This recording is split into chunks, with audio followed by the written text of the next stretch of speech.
Some of you probably know that. So let's go. Do you guys recognize this? Yes, that's the place where we left off last time. This time there will be lots more playing and way, less talking. However, before I get there, I wanted to show you something. No, I'm joking. I'm just cracking you up. Don't worry. Jesus, this looks nice, actually. Okay, sorry. I'm just finding out some things that I didn't see myself in the game. By the way, please drink.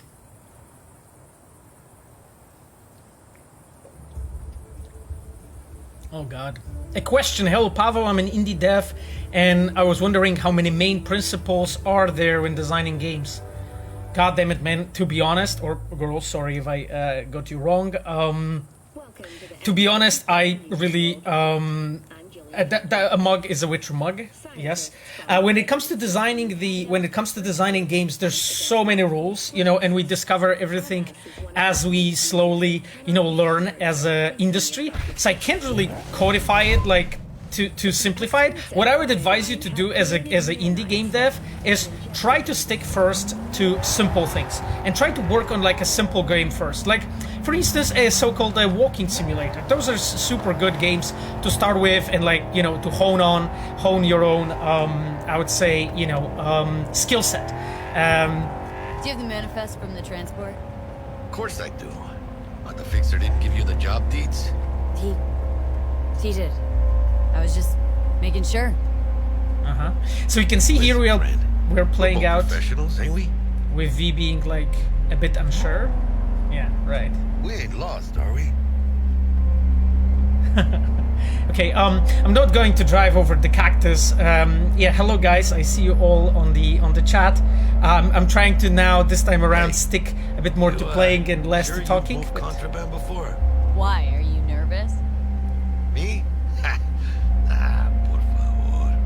Yeah, you can see, right now we only have two small chats that played out, and their role was to basically draw relations between V and Jackie. We wanted to show here that V is unsure what to do actually because she's basically a poser in this specific scenario and so on. So she's pretending, okay, that she knows what she's doing with, with this contraband and stuff. Hey there, brother. Hey. Badlands reminds me of Fallout 1 or 2 vibe. Yeah, I guess you can say so. In a way, they definitely do. Pavel wins the DLC. I have no knowledge about that, so thankfully, Do you think that there are Witcher 3 Easter eggs that we didn't discover yet? To be honest, you guys have been digging for 5 years in The Witcher 3, so I'm pretty sure that you have found everything, also the things that you shouldn't have found. So I'm honestly not really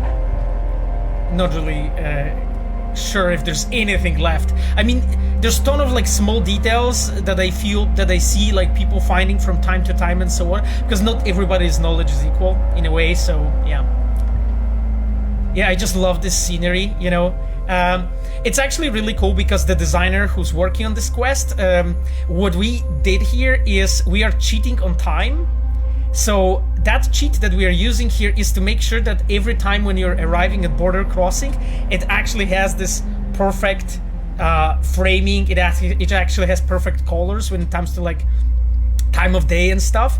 And that's why majority of players that arrive here at the same time. Okay, there are some bad dudes. Let's drive to the border. Now, what we are doing Border here... crossing overhead. What now? Nothing. They'll scan us and check our papers. Okay. I'll do the talking. Yeah. So what we are doing here is slowly introducing you through the via environmental storytelling to the things that are supposed to show you as a player, incoming danger. They are there to prepare you for incoming tension. That's why there were enemies on the way. That's why there was this burning, I think it was a car on the way. So we wanted to slowly introduce you to this. Here, a really cool piece of environmental storytelling. With a car that hit hit the like this border barrier. Aquam wrote, just finished my college English paper on the world design of Night City. Oh Jesus, that's sick. That's perfect. That sounds awesome. You know, I'll tell you something. So I have masters in psychology in journalism, and my masters on journalism was about games actually, and I was writing about idiolect of the characters in The Witcher 1. So that was actually my master paper. So congrats, you know, for writing your master paper.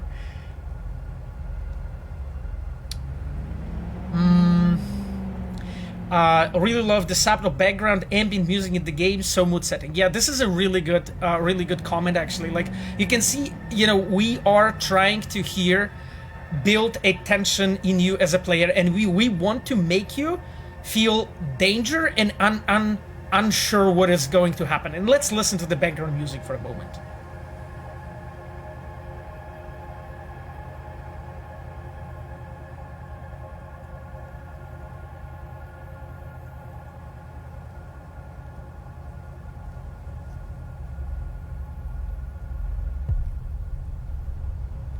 Right?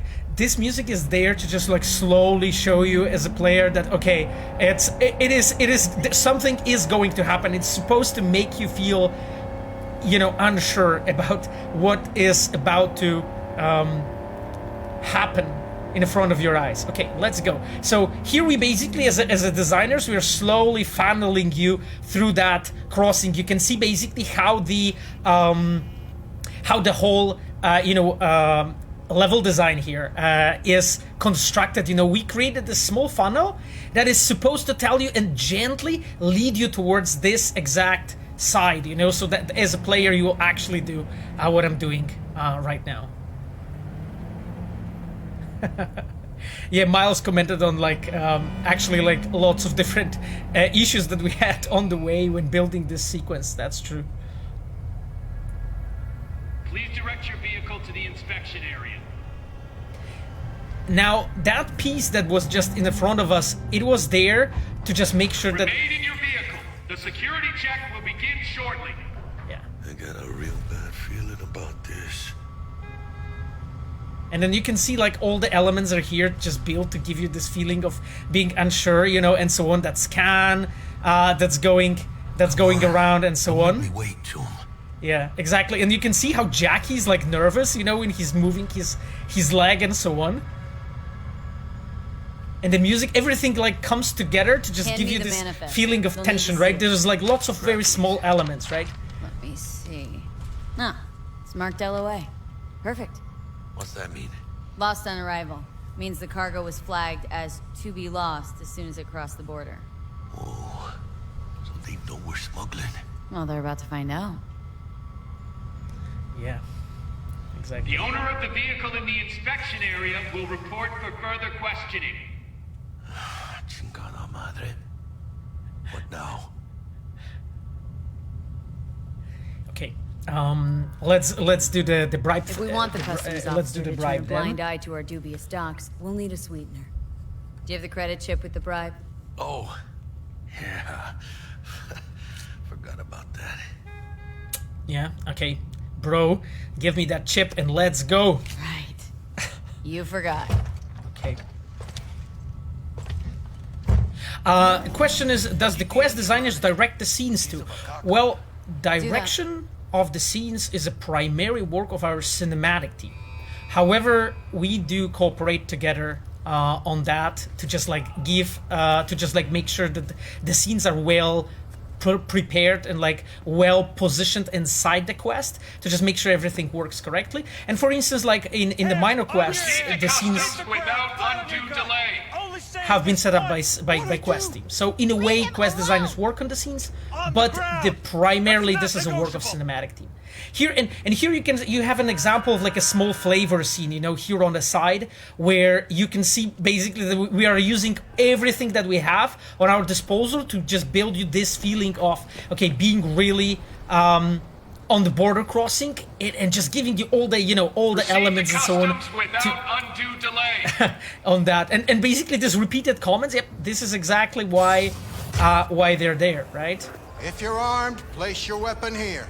And you can see here how level design is like funneling us, right? Everything is like sort of like gently trying to lead us, you know, through that location and show us, you know, everything that's going on. And here, as I reach here, right, you can see, okay, yeah, there are people waiting. Exactly at my view, there is a person with a gun. Why? Because we want to like show that we are at the border crossing, and this is a place, you know, that we're actually smuggling something, and this is a really cool piece of actually environmental storytelling. Look at this broken monitor, right? Like, what it actually tells you. Well, there was probably a shootout happening here before, right? And here you can have a broken glass, and here, what those are bullet marks, right? And they're going across here. So what happened most likely? Well, somebody that came over most likely gave a series of bullets, like shot across that wall, and then somebody standing here, most likely this dude, shot back, right? And there was, you can see here when this dude is standing, there are actually bullet holes on that side. And this is a way how you can actually use the storytelling, environmental storytelling, to just, you know, tell additional story without actually, you know, just using dialogues, you know, to tell that story. So question is, so quest designers are telling the cinematic designers what they want to achieve, which feeling, and cinematic designers are creating this with a bit of your help, right? Pretty much yes. However, it's not that we are telling cinematic designers, we are cooperating together to make this the best possible experience, and cinematic designers are working with us together to give it the best feel. So like when it comes to direction of the scenes, that I would say the cinematic designer is the one that dictates what happens. We are making sure as a quest designers that the whole storytelling and the whole everything that is in the game is like concise and is still telling the story about that whole piece of that quest and is a part of a longer narrative. That's basically our part. So you can say we are very much cooperating. However, each team has their own duties, I would say. Oh God, can I tell something about creation of Hearts of Stone? This expansion introduced and described very impactful characters. Yes, I mean I've been a lead quest designer on Hearts of Stone, you know, and I do actually know that process very well. But that would have been extremely long discussion. But I'm really glad that you liked it. Let's put the gun. Right, so this is a small element, you know, when they ask us, you know, to put the gun down. Why we are doing this? Because we want you to, as a player, again, to feel the tension, and we are using all kinds of tools that we have on our disposal to make it. And here you're using this interaction, and I think here it's a small important thing I wanted to point out to you. When you want the player to remember something, you are always doing it through the interaction. So when you want to do it that players remembers what happened, you make the player like approach that moment and make a choice. It doesn't happen by itself. And that's why here, even though there's only one choice, okay, put the gun down, I'm doing it consciously and putting that gun away. So yeah. Bana said it's fine, Saturdays will be Hearts of Stone streams. Signing up. I mean, well, eventually we may introduce some Witcher 3 streams and so on, but I'm just worried that I won't have time to work otherwise. So, you know, we need to be careful with creating that schedule. By the time he's done with Cyberpunk, there will be DLCs out. I mean, well, you know, Cyberpunk's kind of a long game, and there's lots of topics to talk about. Hey, bro. What's up, Chum? You want some? What's up, Chum? You want some? Okay. Well, let's go. I just want to check if there's like any interesting pieces. Well, okay. You guys probably know what I wanted to say right here. So we already discussed this, right? Look at this. Look at this small piece here. A piece of environmental storytelling again. There's a blood that has been spilled here, and then there's like a drag marks, right? So what do you think that happened here? Probably nothing good, right? Really love the Blade Runner Easter egg. My favorite film. I'm glad you liked it. I'm glad you liked it. That's great. There was one of our quest designers and environmental artists, Philip and Kuba, worked together on creation of this. They didn't pay the cleaning lady. Yeah, well, I mean, it seems they do not have the cleaning lady, to be completely honest with you. Please sit. Right, so I just wanted to mention this, like, look how everything is structured, right? And this is primarily like work of, you know, of Quest and cinematic designers working together with level design team, when we together try to like discuss and make sure that we are like funneling the player and leading the player as gently and but also in as natural way as possible through the location. And let's sit down. Papers. Okay.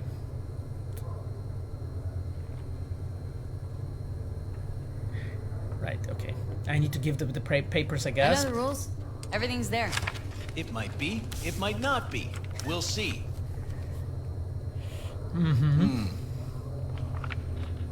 What are you transporting? It's all in there. Right, okay. And you can see how Everything? deliberate he is with every action he takes. Like, he has changed his pose, right? He took a smoke, you know. He is like taking like a stronger pose, so all took you the have hands for me? out of the table, right? And is just trying to, you know, like show us how he's basically trying to be threatening in that situation. Question is their first run? I mean, I guess the question is if it's my first run of Cyberpunk. Well, no, I mean, I played the game for 5 years, so. Question, is it becoming a new garage? No, it's not becoming a new garage. There's one additional enclosure to the manifest. And you can see what he does here, right? It's just like such a cool Yes. element, you know? You drive for which nomad clan? And then, you know, he moves that, you know, to cover the... And here it's an interesting thing, right? Because we have started a life path of a nomad, and here we are, as a designers, we're gently reminding the player who he is, what kind of character, what kind of a life path he's playing. And those are actually, those reminders that he's using right now are set to just build attention and make sure that, I okay, don't think that's any I cannot concern spend of too yours. much time here. Is that what you believe? You know, whenever I see someone like you, I'm oh so grateful not to be on that side of the table. The feeling's mutual. Go on now. Your associate's waiting for you in the car. So there was a question, there was also somebody really cleverly pointing out to the lighting in that scene, and I wanted to point it out because this of is my something sight that's not before I very often change my talked about when it comes to the storytelling in games. Look at this. The light is very much at the top. Do you remember, do you get the reference here? We are here as an artist, as a designers, referencing here all kinds of like detective stories and things that, you know, situations that are like a typical of a noir story. When you arrive at the place and there's a detective with a lamp who points it out at your face and like interrogates you. That's kind of this, you know? It's like there's this really strong lamp above the table, but in the same time, the lamp is positioned in a way to put the guy that is that I'm talking to in a shade. That basically makes him look a bit more threatening because he is in a shadow, and that really Sight before I change my mind. that works well. And also look at the character, you know, the way how the character's built. Like, look at his eyes, right? He has this augmented cyberware eyes, you know, some kind of a form of Kiroshi or some other Time you left. cyberware. Okay, it's time I left. Okay, clearly. But that's the thing, is like eyes of the characters are incredibly important. So here we are focusing you as a player on that element, and just because he is more threatening, right? If you will remove the eyes from the characters and like replace them with like a bit more inhumane looking eyes and so on, you will actually see how the reception of that character changes. And this is super interesting. Don't forget actually to take your personal items. Oh yeah. It's an interesting reminder, actually, you know, to get the gun. The thing is that, you know, do you remember, guys, Witcher 2? Be The careful moment. with that toy. Yeah. And welcome to Night City. Thanks, bro. Be careful with that toy. Do you guys remember the moment when you were leaving the Loredo's estate in Witcher 2? There's this chest when you normally leave your sword at. We had so many situations when players were like forgetting their weapons in Witcher 2. So because of that, there's just constant, like, lots of different reminders introduced for the player. Okay, get that sword from that chest. So yeah, this is exactly the thing. Those little shits imagine Night City as some kind of paradise. Another good question. Do you think Black Mirror might be a good inspiration for Cyberpunk? I think so. I mean, you know, the Cyberpunk in our interpretation has this very strong retro tone, you know? For instance, that's why everything is like bulky, big, and kind of ugly, and there's lots of cables, and so on, wherever you look. While, for instance, in Black Mirror, in a lot of the episodes, you really didn't have that. They went a bit more towards, I would call it a sci-fi side of the world. What happened in there? Yeah, it's really this like little detail was really cool because you saw like Jackie actually you saw like Jackie actually standing here by the open door, and you can see, okay, he was actually kind of nervous about what we are actually doing there for so long. I mean, we took some time to just discuss stuff, so that's a separate topic. Okay. Question: have I seen Ghost in the Shell? I mean, oh yeah, I mean, absolutely. Yeah, okay. Absolutely, I think Ghost in the Shell is way closer when it comes to the inspirations for Cyberpunk than Black Mirror. But of course, you know, all of them are sort of in a vicinity of what our game is. You gonna tell me what happened back there? Yeah. Okay, and I really love the fact that we have this time dialogues. Let's say I have a bad feeling about this. Oh. Happened a lot to you? Rarely. Smelling trouble around the bend? Drive, Jackie, just drive. And you can see those really small touches that our cinematic designers did, you know, with the way how Jackie like looks at you every time, you know, when there's... Oh shit. Okay. Okay guys, I hope I'm not dying here. So it seems we are being chased. Okay, nope. Like, fuck this. We are not stopping the car at all. Okay, yep. Jesus, oh god. No bros. Fuck you.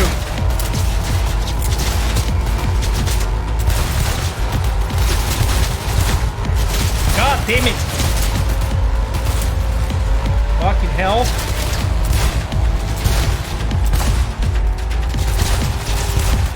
Woohoo! Okay, I shot that bastard. Get the fuck off of my... Jesus. Okay, I'm glad this cleaning thing was there. Actually, designing and implementing this kind of a chase sequence is a completely different, like, pair of, completely different, like, task than actually, you know, designing a quest or designing an encounter or so on. Anyway, it's been actually pretty fun challenge, you know, for us as a team. Whew. Okay. The hell? And you know, you can see also how the music changed. Woohoo! Gotta keep moving. Jesus Christ. Okay. Jackie, please, we need to lose them. Nope, nope, no, no, no, no, I'm not dying here. I'm not dying here. Watch it!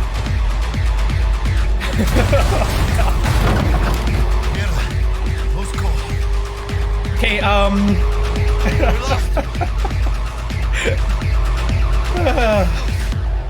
sure my nerves can handle this. Keep driving. We can't stop here.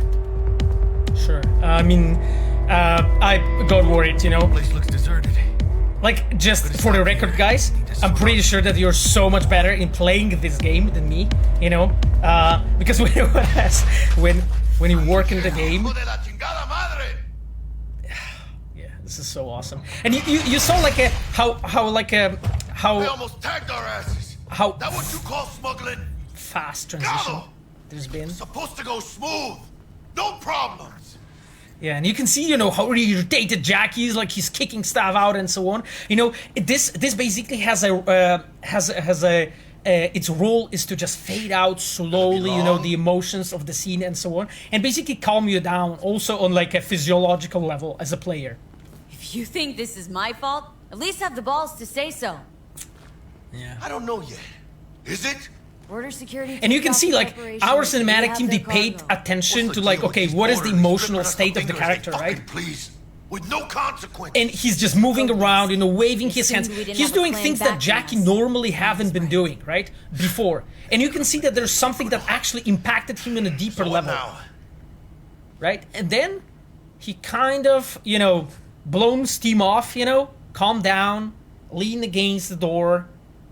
And then, you know, he's asking, okay, what now? We've crossed the border. Now you pay me, and we go our separate ways. I ain't gonna lie. I'm a bit light. Can't pay you now. I have something for you once I collect my scrap for this corporal crap we're carrying. Oh, and you just figured I would sit by patiently? Actually, I wasn't gonna pay you at all. Just gonna bust ass and disappear as soon as we crossed over, but... You can see that he has a hidden agenda. This is another like a really neat element I wanted to mention to you.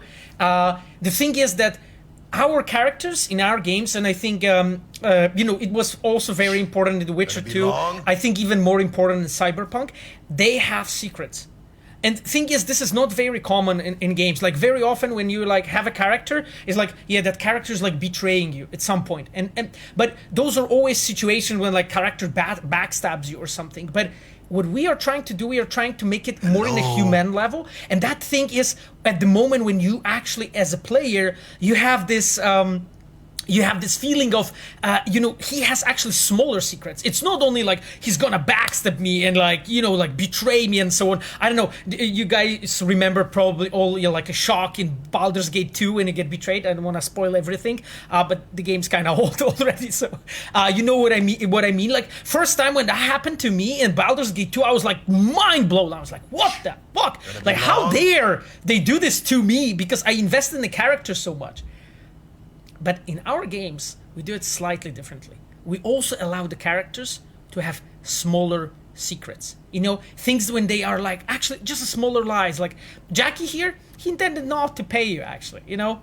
But actually here, he's like, you know, okay, we went through some stuff together, and he's like, you know what, I'll tell you, okay, I'll tell you the truth. And this is the way how character, in a slow way, is slowly buying your... positive, like, attitude, emotions, building your positive attitude towards him. You know, that's why all the players are saying like, hey, yeah, Jackie's like a best friend, he's like a best dude. Yeah, because he does things like this. He stands up for you in like different situations and so on. And that's why he's really cool, you know. But this is how you build it, right? As a designer, as a writer, this is how you create that thing. Hello. Hello. Okay, dude, let's move on, right? Jackie's You cool. tricked me.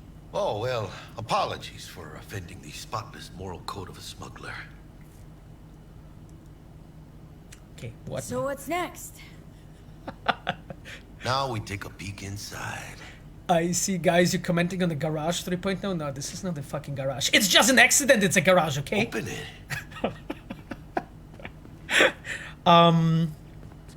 Yeah. Okay. So, yeah, just a small thing. Look how he's actually funneling us, right? Towards, you know, by his pose, by everything he's doing. He's just like funneling us like, okay, just let's do it. Okay, cryo case and Jackie shouldn't touch the I merchandise. don't know if your client's Gonna gonna be be happy long? getting an open package. Usually means trouble. Fuck the client. You gotta start working for yourself sometime. No commission, no middleman. And I need to know what I'm selling if I'm gonna try to find a new buyer. Okay, let's open this and let's see what's inside. Oh shit. Yeah. Says Arasaka on the crate. We are robbing some heavy hitters. And maybe we'll make some heavy money. just the attitude, Jackie's attitude is so appealing. Real iguana. A lesser Antillean, I think. Okay, guys. So I need to point out something really important here. Imagine how we were what we were like last time on the stream, I was telling you something that we call an interpretation hypothesis. What actually you felt as a player is inside that case? Did you thought it's gonna be an iguana that we are smuggling? I don't think so, right? I don't think so, that you felt that we are actually smuggling iguana. Now, why we're actually smuggling iguana? Because we want to do multiple things as a designers using this. First thing is, it's a twist, right? And you're surprised as a player, like, what the hell, an iguana? It picks up your interest. Second thing is, in Cyberpunk world, animals are actually dead, right? So animals, especially such a rare animal as iguanas, this is something, like, this is a big deal, right?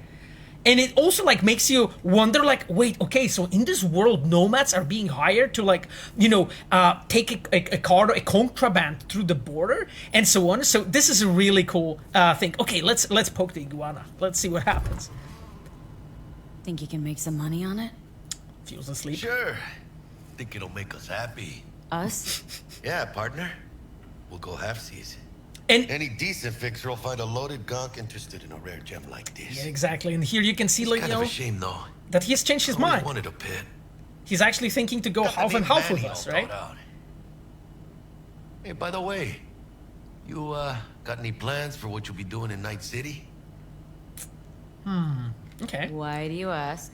Because I got this feeling you got a lot of time and nothing to spend it on. And then Just make the see, high-speed shot. ain't a city that lets you get by without buddies. But don't you worry. Let me help you find digs. You gotta live somewhere. It's important to have people you can turn to. You know, like family. Maybe you'll find your own down in Night City. Yeah, there's a comment that I thought you guys are gonna pull up a Pulp Fiction on us with that case. that's a nice comment. Yeah, I hope that everybody here saw the Pulp Fiction. Okay. Okay. Well. Thanks, Anyway. much appreciated. Hey, come on. It's nothing. We got chemistry, you and me. Be a crying shame to waste it. Partner. Hey, Aw, cuddly little fucker. It cracks me up every little time when Jackie just goes, cuddly little fucker. Okay, let's do partner. this. time to grab the lizard and scurry out of here. Okay, it's just, I just love this moment when just Iguana like sneaks out and so on. And this is what, so right now we introduce you to the Night City and so on, and right now we are telling the story, you know, of you and Jackie together, you know, experiencing some things, you know, he shows you like, okay, yeah, V moves into Jackie's place, you know, you got to meet, you know, his mom, and here we're doing some different jobs, you know, for Corpos and so on. Oh, and this is Padre, one of the fixers in Night City, right? And why do these peeps come to NC? Well, to be And he introduces us to his girlfriend, right? That's Misty. the greater the risk, the bigger And the Vic, fortune. you know, an also important character here. And we see like Jackie and V doing like various jobs and so on together. Maybe having also a bit of fun, you know, on the dance floor. Maybe having a bit too much fun at some points. Misty, best girl. I love that music, by the way. It's just like the way this is a work of our like our cinematic designers and also like quest designers helping you. Was such a difficult sequence to pull off, but I really like it, like the way how it was put together. What matters here? And here you can see V actually moving in to her own apartment, and that's us, you know. Yep. The city of dreams. Okay, let's cock that gun. Let's go. You know, we guys are moving with a Chick we're greased looking lightning for speed is somewhere in this forward. building. Probably crawling with the pendejos that kidnapped her. Eyes and ears open, all right? Right. Speaking of which, got you a little something. Militech training shard. In case you need to brush up on your dance moves. Down for some target practice in VR? Okay, I think I'll do the tutorial just to refresh it in my head completely, and also just maybe talk to you about that too. There's Jesus. There's so many questions, guys. I'm just trying to at least answer like some of the most important questions. What I wanted to talk to you about, what Michał pointed out right now, Michał Brzeźniak, who's on the chat with a diamond. You can see him there. That is true. It's all rendered in real time, which is crazy. Exactly. Whole that montage that you've been seeing is actually rendered in real time, which was difficult to pull off. To just make sure to make it like that fluent and make all those cuts in interesting way. And you can see here it's a storytelling technique that we have used that you can they have different names. You can call them jump cuts. So this is the situations when you're like showing like a snapshot, you know, of a situation, and then you cut to something else to just show, you know, the time passing. Well, in Witcher 3 and Witcher 2 even, and both expansions to Witcher 3, we've been using actually, you know, a jump cuts quite a bit, and then you have this, you know, a trick which we call a time, I of course forgot the name of it just now. A time lapse. Yes, that's the name of it. That's a time lapse. So the moment when basically the name appeared, like, you know, Japantown, you know, something half a year later, that's the moment when we are trying to tell you as a player, hey, realize that half a year passed, you know, so much happened.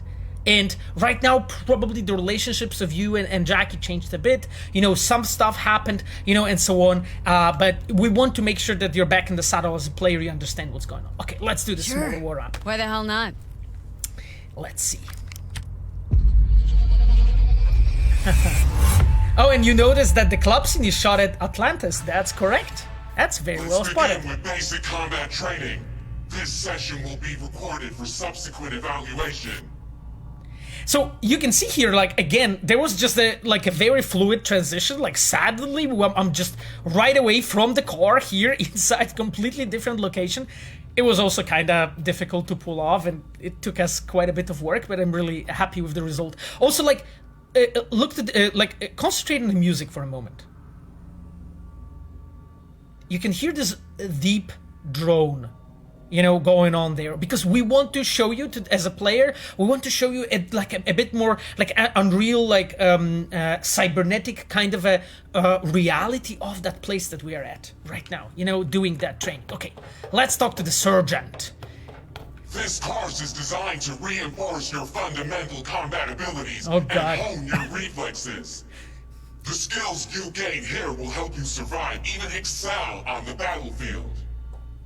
I will train you to be effective with firearms, to use stealth tactics to your advantage, and to hack into enemy networks. Because at Militech... And Militech can't encrypt for shit. But they clearly got drill and jar heads in their blood. Yeah. Now, well, this is an introduction. Station 1, you maggot! Move, move, move! Hope you're ready to bust ass through this fascist playground. Yeah, right. Okay. So there was like few things that happened here that I wanted to mention to you. First, did you see the sergeant, you know, his pose when he was walking around, you know? He is built, you know, to look and give you the vibe of this like typical kind of like, you can call it cliche sergeant, you know, walking back and forth. Exactly, like full metal jacket vibes. Exactly. And then, I remember like our designer, Danish, had this idea, okay, what would happen if we would like suddenly make him speak a bit, and then there's just a cut, and you know, T-Bug walks in, and she's like, okay, whatever, fuck it, you know, we are not going to listen to this dude. We are going to actually do this training on our own rules, and in that way we actually introduce in a really cool way another character that will be important for you. So, and you can see, you know, there's not much like talking and dialogue that happened, outside of me talking, of course, but there was not that much dialogue that happened, and still, it was kind of cool, right? That you know, like those characters were introduced, and we're always trying to just give you enough to like make that characters, you know, like feel meaty and very like centered, I would call it, right? Like even the sergeant, right? The sergeant was just a small cliche thing that we did, but we played with that and made it in a way that the sergeant disappeared and T-Bug walked in that place, right?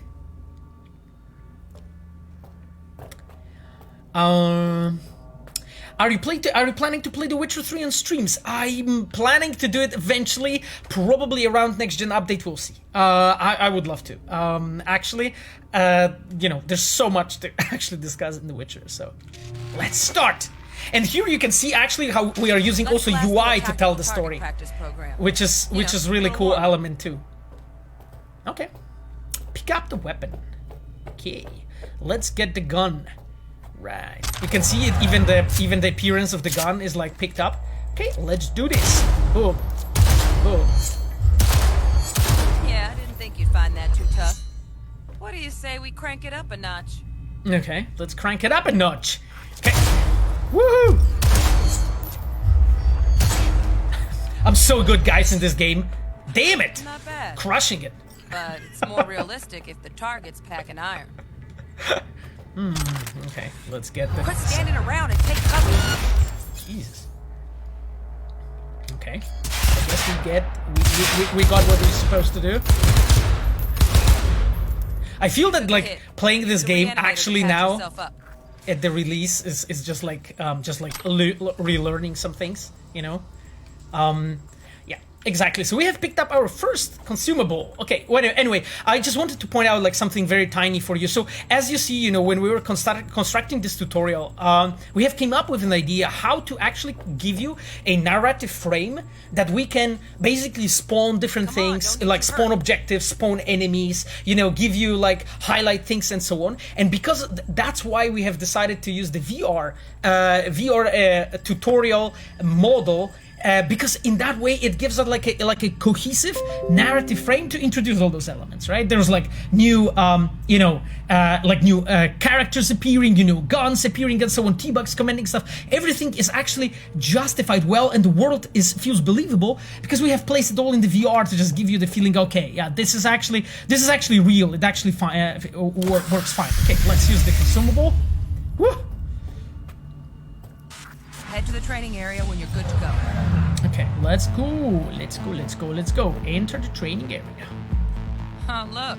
We brought some tunes with him this time. Okay, lots of tunes. You know what to do. Let's get rid of the voice. Jesus Christ.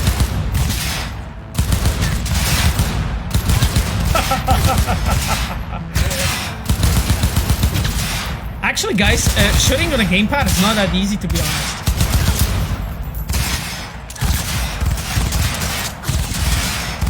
I'm always like when I'm shooting, I'm just enjoying just the Hey, bro, what up? I'm just always like enjoying, you know, observing what's actually going on. You know, animations and behavior of characters and so on. Bro.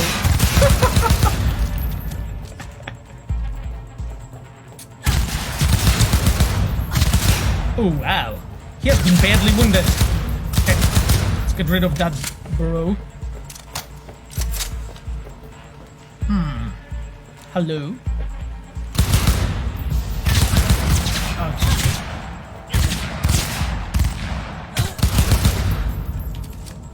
that's the probably longest tutorial I'm gonna play in my life. Kind of feeling like this.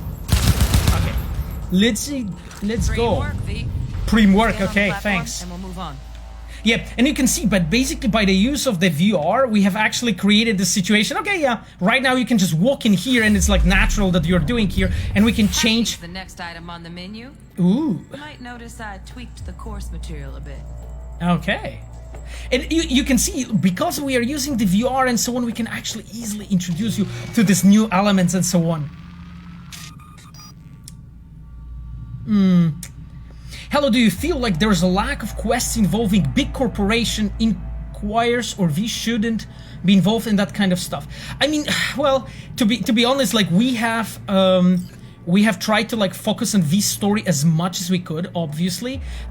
So because of that, you can have a feeling, you know, in a way, that some things are that you know, like some things are treated maybe in a brief way, but we have tried to like give as much space for lots of different elements in the story as much as we could. How to apply technological tools to combat situations. All right. Jesus, corpo speak can even make hacking sound boring. Yeah, and you can see, you know, like with basically just, Work you know, a little hack magic on the screen to distract the guard. okay, let's distract the guard. Key.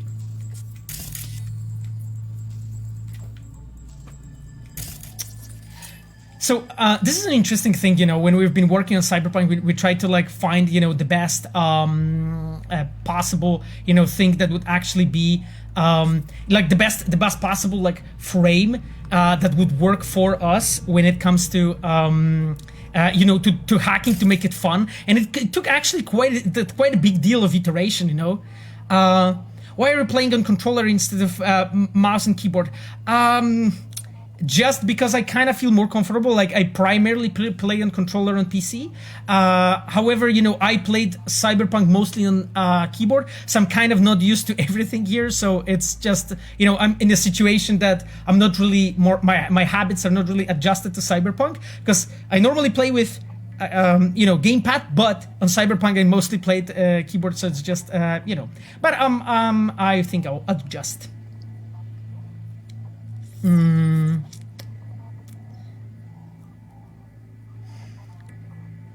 The that red Terminator look, was that the inspiration? I don't really know, actually, to be completely honest with you. I haven't been you know, working. Okay.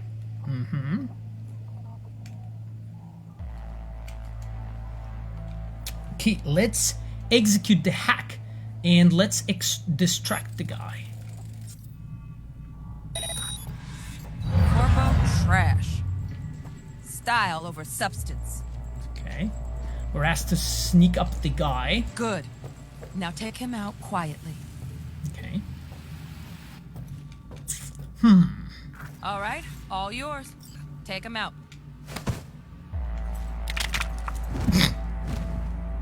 Never Right. smart to leave behind any trace of your handiwork. Right. Okay. Especially the dead kind. Now pick up the body and hide it somewhere. Okay, let's get the buddy. Just there's so many elements I would like to talk about here, and I'll slowly like narrate through it. So the UI has been really important for us when we were working, especially for that sequence. And you know, like there's lots of like talented UI designers in our team. Exactly, and you can see the Ayano, who's our moderator today, and she is our producer in the in red, exactly producing the UI team. So we may, if you have some questions, I'm pretty sure that Ayano could answer this for to you. Okay.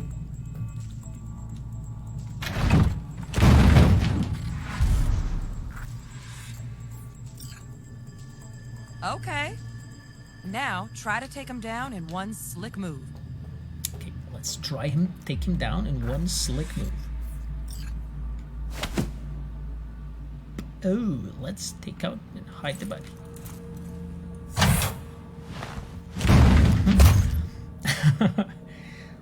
Yeah, exactly. One of the some gonks in real time? One of the coolest things actually have been one of the coolest things about our UI is literally the fact that it's just like so well like ingrained in the world, and that's been like super important thing for us. You know, okay, let's do this. Camera control. And this feature for me is like one of the most favorite features, I guess, in the game. One of the few. So the fact that you can actually take over the cameras and so on.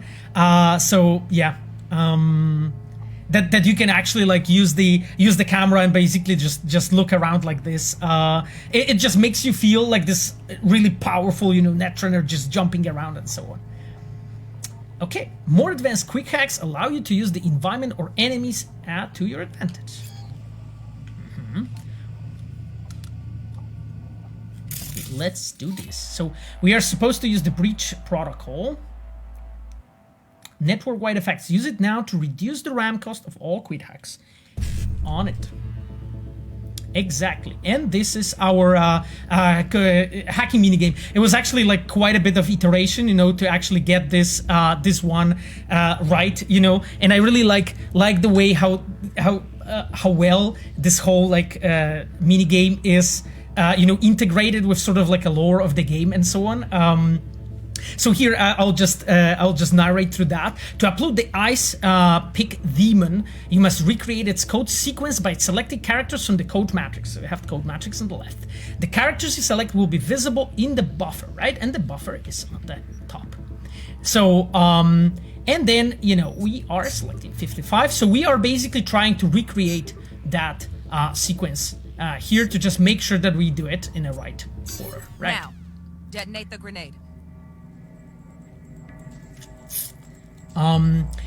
Was there any reason we didn't see much established characters from 2020 beyond Johnny, Rogue, Blackhand only got mentioned, and so on, Jackie and Claire? There was a bunch of reasons, actually. When we were like creating and working on a game, we didn't really want to only took the characters from 2020. One of the reasons was because the characters in 2020, in 77, they were all like 70, 80 years old, right? So because of that decision, we would have to introduce a cast that was very, very old or kind of old. And at the same time, we wanted to provide the players with a good variety of characters. And using this, we also looked at the cast of the characters that were in 2020, and we tried to find like who would actually fit, the best when it comes to the needs that we have from the story perspective, right? And that's why some characters ended up in the game and some didn't, right? Like we decided to only mention, and some of those we picked to actually use them, right? So it was always just a matter of a decision of, okay, how well we can adjust them, how we can show the transition also from 2020 to 77, what actually happened to that characters, how that characters changed and so on. So that was our thing, Okay, so we are supposed to detonate a grenade right now.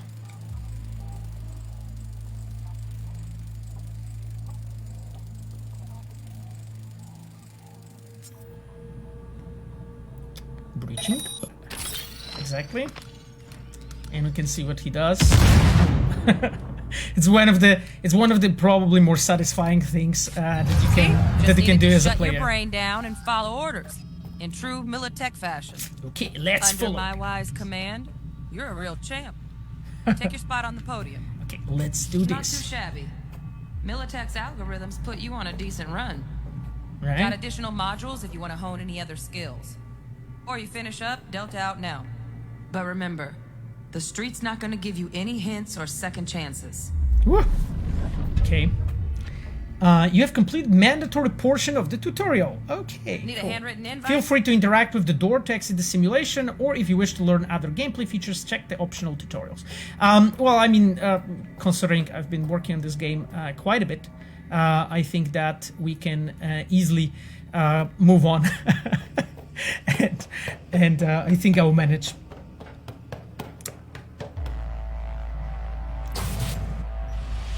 Is there anything or anyone more powerful than Arasaka in Night City? Well, I mean, we've been talking or showing a few other corporations like Militech is kind of strong, and there's always also a Night Corp that has a bit more, I would say, that has more of a shadow presence, I would call it, in the Night City. So it's there's like, I would say, few important players, and we also didn't have show all the cards yet, right?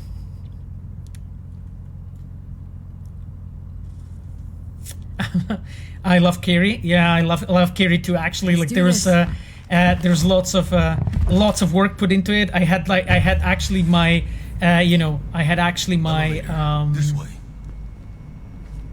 I have actually my fair share of working on Carrie's quests. So together with actually Michał Brzeźniak, who's on the chat, he worked on the scenes for lots of the quests for Carrie, and then with Paweł Ochocki, who's also on the chat, who worked with another portion of Carrie's quest. So, what up, Jack? Okay, T-Bag's calling, so let's Target's pick it up. Sandra Dorset. Target's biomon went mute a couple hours back. Suspected abduction. Target could have possibly flatlined already. Not sure you're in time. We're in time, Bug. We. Sure you're on phones, but that don't make you any less part of this squad. Squad. Charming.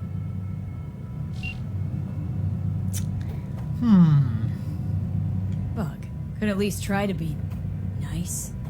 You want nice, supportive? Call a damn helpline. Yeah. It's an interesting element, right? Because here I'll give you as a designers, we give you an option. Okay, you can stand out actually for your you can like stand up for your friend, right? For Jackie here, and basically just be mean to T-Bug, and it kind of builds this feeling of being together. Guys, I'm really getting like 2018 vibes. Do you know what I mean? Now. Yeah, do you get it? The scavengers, are playing. You know. Looking for 1237. 1247. Okay. Target should be inside, but I got 0 eyes on her biomon. Fingers crossed, it's not too late. Ugh, I hate this life or death shit. Hurry. Okay, cool. Yeah, we got like a flyer or so. But like that's the thing. It's like in 2018, I had like a pleasure to work on the part of this implementation here, and it was Asha from Quest Design team. It was me, and it was Kajtek Kapuściński who had first worked together. I'm not sure who has worked on this with us and worked in the scenes. Okay, let's go back. Try hacking the door. Think you can trip it on your own, V?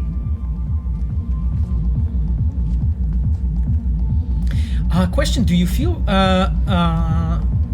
Do you guys think the 2018 hacking was too limiting since it forced you to breach the network before you could hack? Unfortunately, I don't really know the answer for this question. I'm not really working on a gameplay on my own site, so I can't really tell you. I know there was definitely like more, how to say it, better people when it comes to the gameplay stuff than me that took that decision.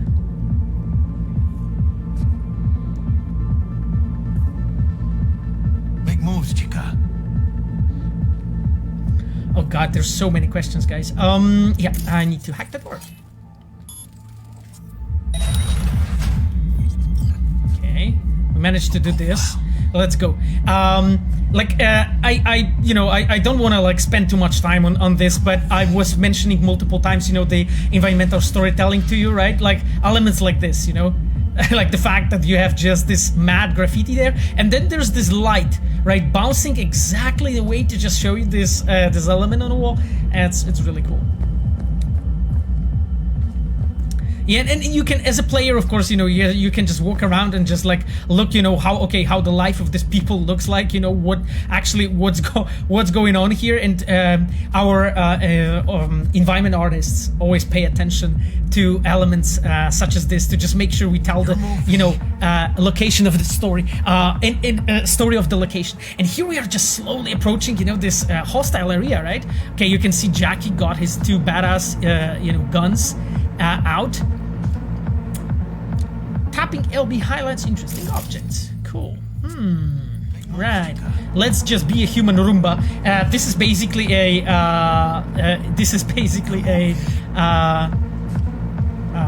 a word that Miles taught me, actually, in situation when you're like running around and just getting all the possible loot that there is. Miles used to call it a human Roomba. So it's always like cracks me up when that happens.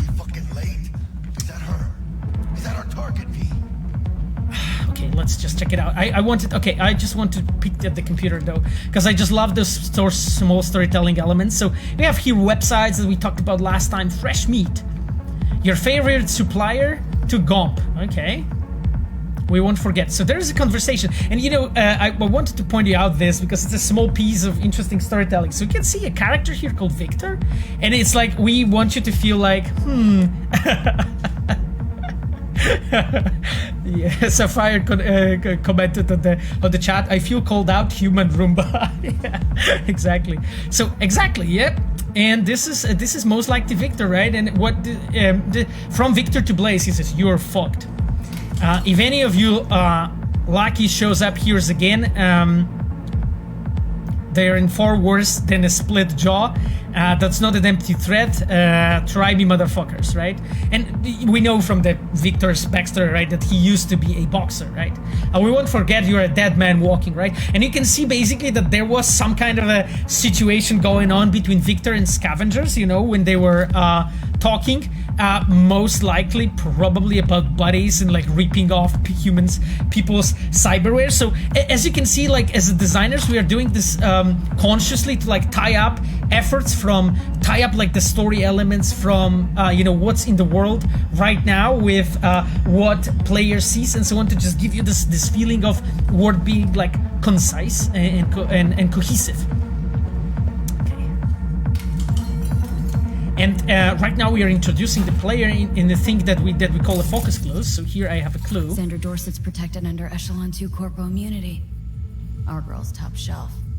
This one's packing black market Zeta Tech repros. Typical back alley fix-ups. Not our lucky gal. Let's keep looking. Yeah, and of course, you know, because we are streaming, so we have the gore and so on turned off because of that. But normally you could like see, you know, a bit more going on, what happened to this body and so on. And this is a part of a storytelling that we are doing, right? And you can see the blood and so on, and you can see how everything like comes together here, you know, with all those elements here around and so on, all the devices. It's all. Its all purpose is to tell the story, right? To tell the story of that place, of that location, right? Big moves, chica. Thank you for playing. Yeah, that's from Mihao. Good evening, Pavel. Good evening. Great to see you with us. I recognize so many of you guys, by the way, by your nicknames. It's so awesome.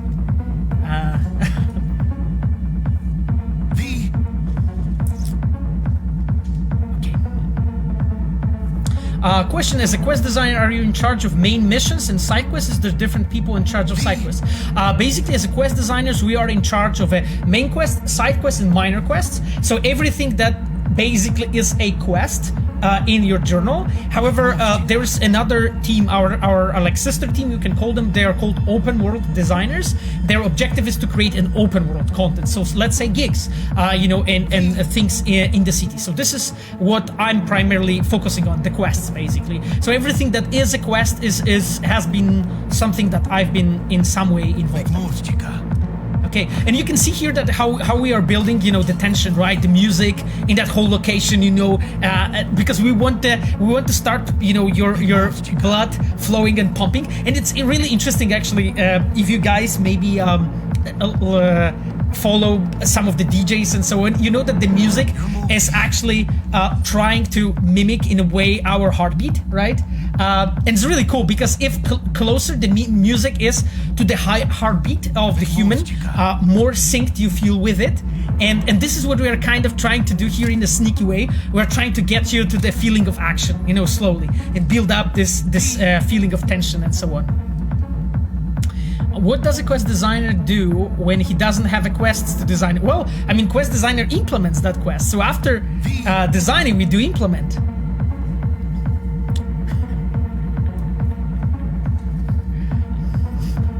Oh, thank you, Miles. You're nice. Yeah, and there's actually a really cool comment from Vitrin. This is Pavel Ochotsky. Pavel is our senior cinematic designer. Just please look at his comment, because this is actually very valuable. What he's actually saying right now. You can also like learn from other Reds on chat, you know.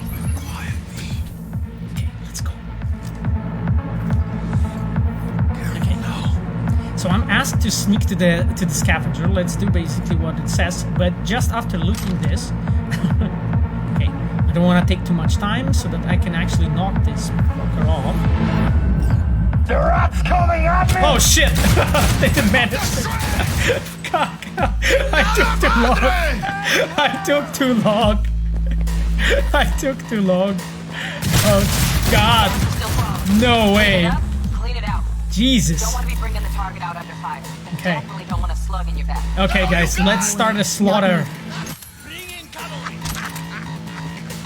You know who you're messing with? I know who I'm messing with, Jackie. Don't worry. Let's go. Okay, what is this? Oh Jesus, I would love to read this chart for you guys, but let's do the shooting first. What the hell? Okay, Jackie's on my way.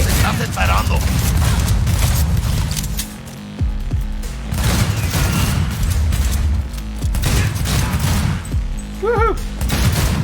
I hope I won't die like die here, because that's just a normal thing that I'm doing here.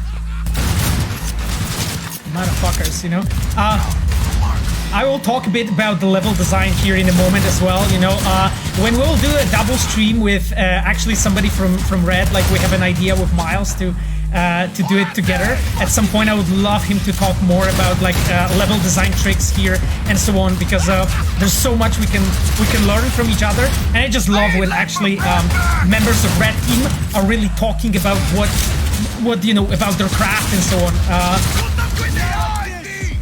I'm a coward. I'm just hiding behind Jackie, you know. I also like this addition, you know, that we did at some point for scavengers, you know, when the holo masks have been introduced, you know, so that masks that actually appear on their faces to just like make them a bit more scary, and also like to mark them visually on the location. And this is a very, I think, interesting, important element there. Fuck.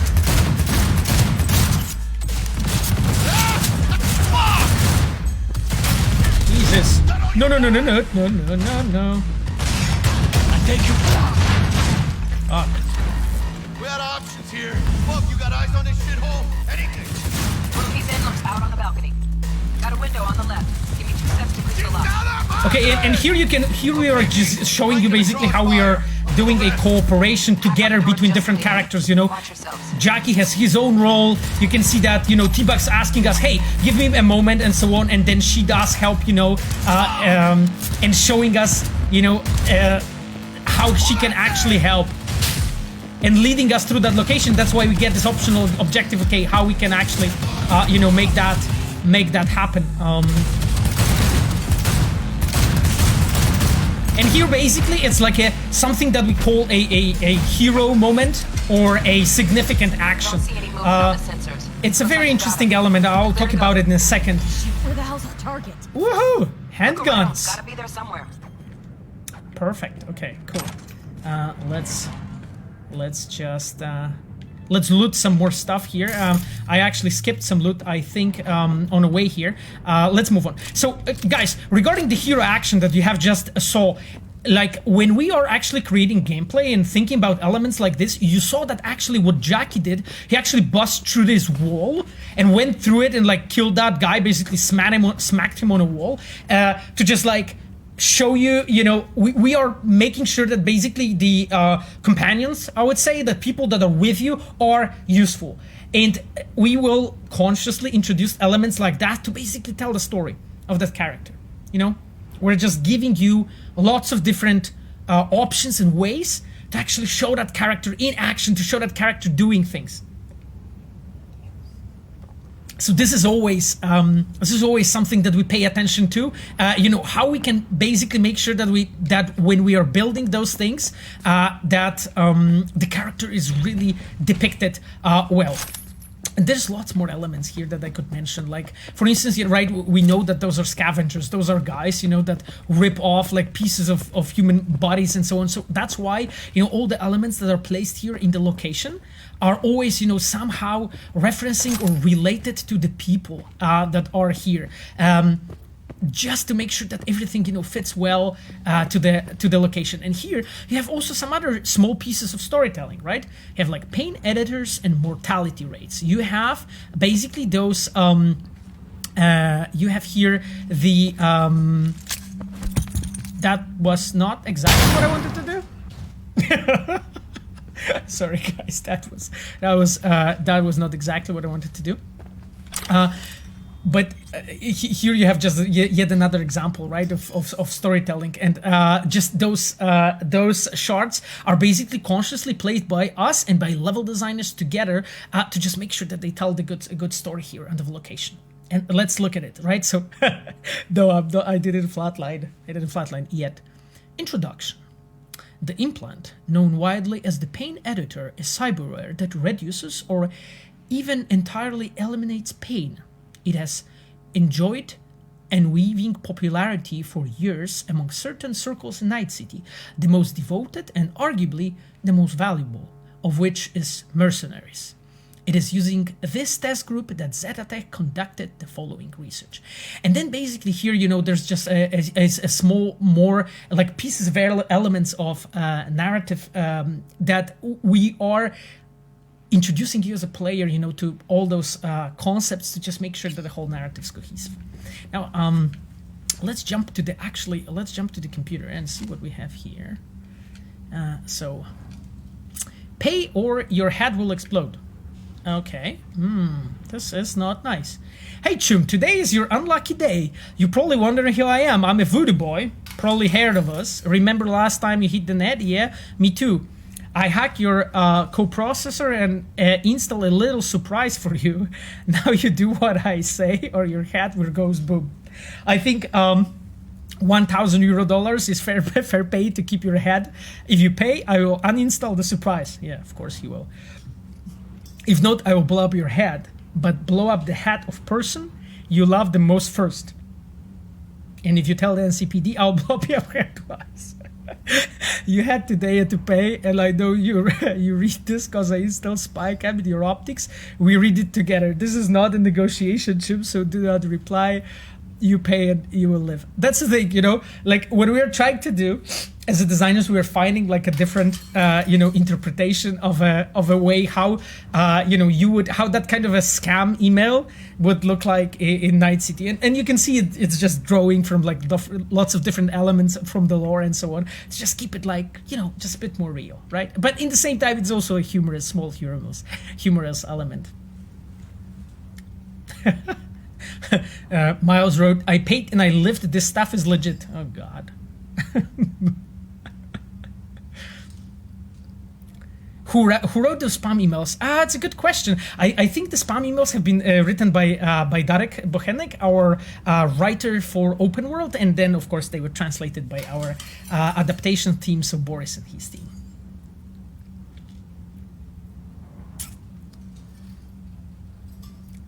I had such a good role playing my character, trying to play a wholesome nomad who doesn't kill but does use force, but try to use more stealth, hacking, and conversation rather than blunt force, because that's what I think I do. Yeah, that's cool.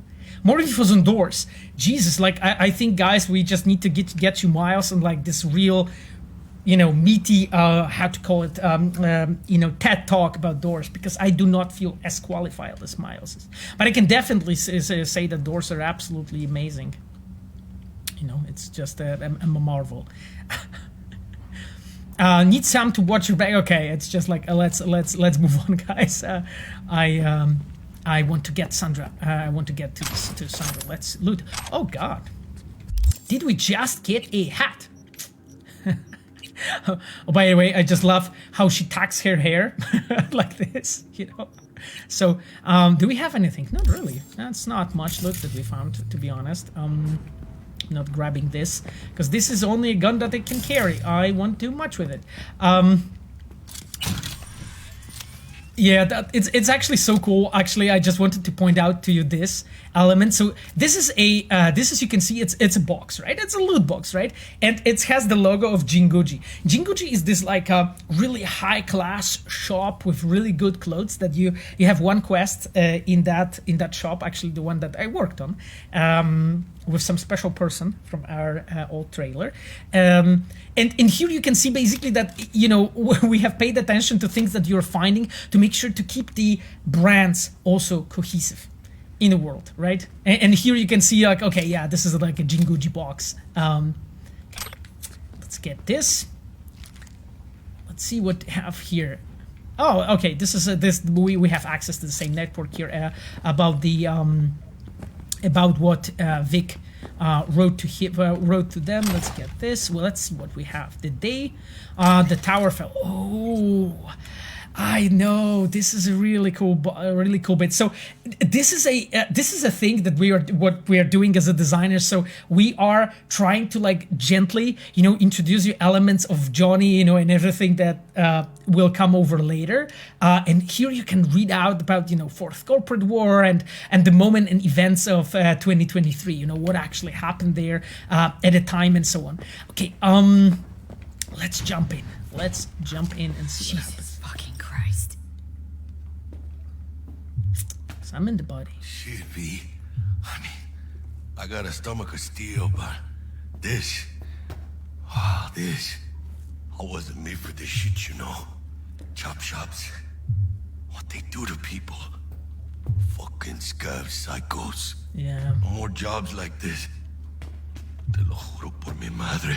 This is a very human thing, by the way, what Jackie did, because normally when you would like enter place like this, you would probably think similar thing and so on, and phrasing your thoughts, phrasing players' thoughts, you know, by other characters is something that we are doing very often to just make sure that we acknowledge that kind of perspective, to just make sure that we are pointing out to you as a designer. So we're pointing out that we know how you're feeling or how you're supposed to be feeling in that given moment. That's why the characters are acknowledging this, and this makes Jackie very human and very like naturally like ingrained in the world, in the place we are. Okay guys, let's go. Check the body. Let's see. And here again, body presence, like we are touching a lot, like, you know, target. And so on. And here. She alive? About to find out.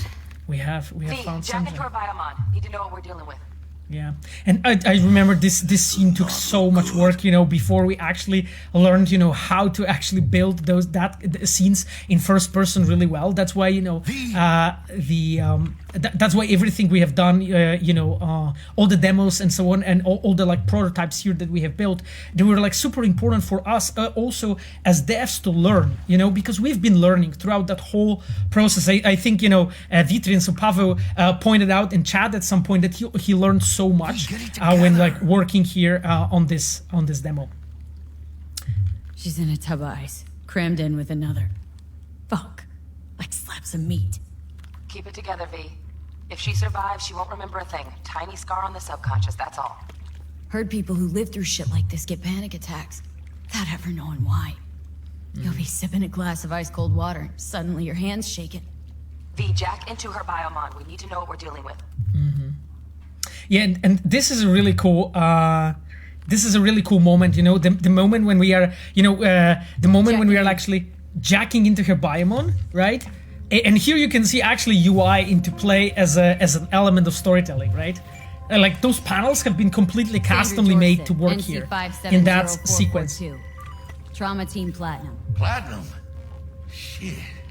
Trauma should have swooped in if she sneezed. Guessing they jammed the transmitter, Sig. Looking at a hacked biomon, firmware reconfig, or a neurovirus. Carajo, T-Bug. You ain't seeing this place. This is tubs, ice, hooks, and cleavers. Scott Muncher's hack, huh? Got an idea. Check her neuroport. Find a shard? Yeah, pull it. That'll be what's muting the biomon. Okay, so let's try to get the shard out. Shard. Removing now. Check the biomon. Anything change? Greetings, Sandra. If you are conscious, assume recovery position now. An emergency evacuation unit has been dispatched and is due to arrive at your location in 180 seconds. Biomon claims trauma will be here in 3 minutes. Your premium plan will cover 90% of the projected costs of your rescue and treatment. Pobrecita. Let's get her off that ice. Yeah, and guys, here like this quest here is very important for us to just like depict you what world is, and that's why, you know, as an author, when you're like deciding, okay, what I will do, you know, in my first quest, in like first moments in the game, those moments are very much defining, you know, the information and feelings and I would say meanings that we are feeding to the player is really important at that moment when you're building all those yeah, I know, Jackie, when you're doing all those things, you know. that's why we have done this like traumatic moment, you know, when you like, you know, take off the shard and so on, and the trauma team gets notified, so they decide to come over, you know, as fast as they can and so on. That's why it's important for us to put that element, you know, of a story first, so that as a player you'll be really ingrained very fast in that world. And like a lot of players pointed out after Cyberpunk came out, that the world has been done really well, and those elements have been like key in building this, you know, in building that kind of a feeling, you know, a reality of the feeling. Okay, let's go. Yeah, I'm playing on PC. There are also my specs if you wanna check it out on the Twitch page. V, need to know what's going on. It's a fairly modest rig with no RTX. Catch, chica!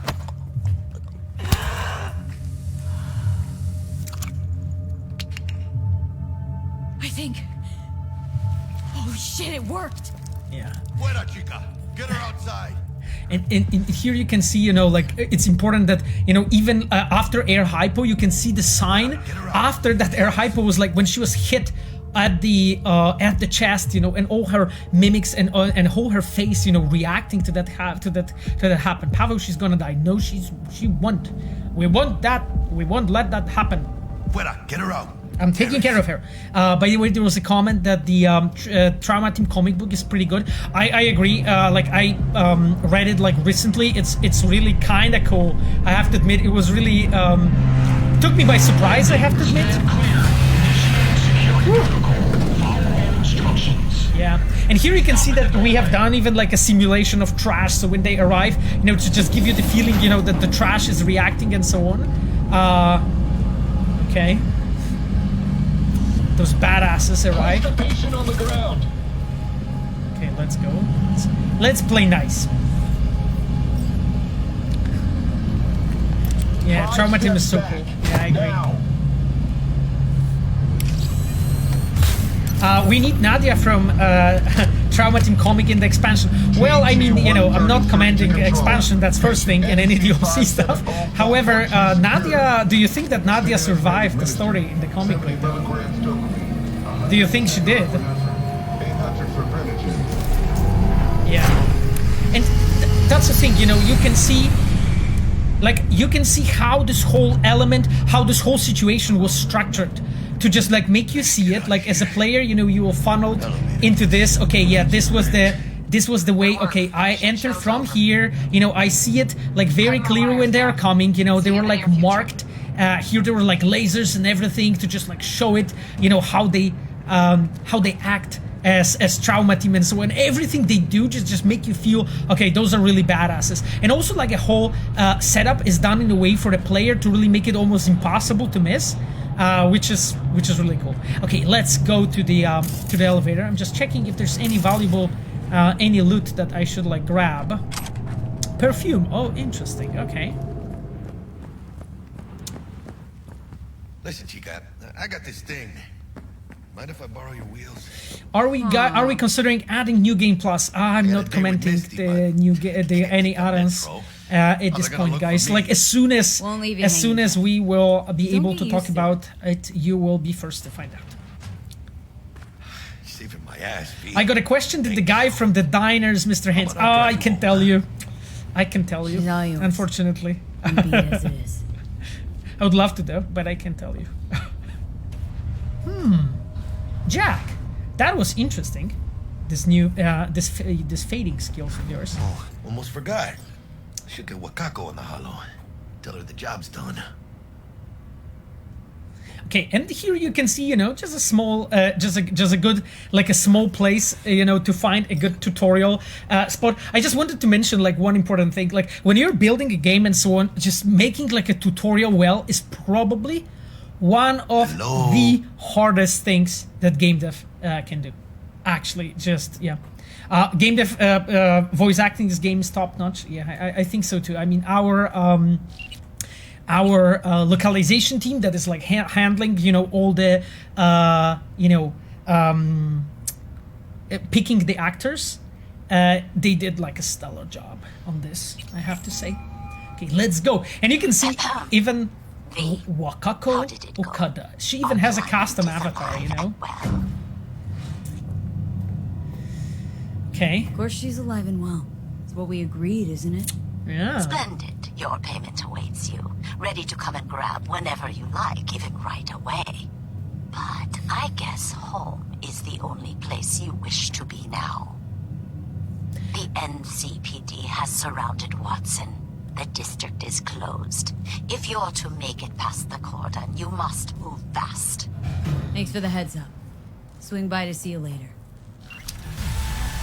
And you can see that we as a designer, we're always trying to find like good space. The NCPD is gonna put Watson on lockdown. If I'm gonna sleep in my own bed tonight, we better put it in 5th. Leave it to me, chica. I'm driving.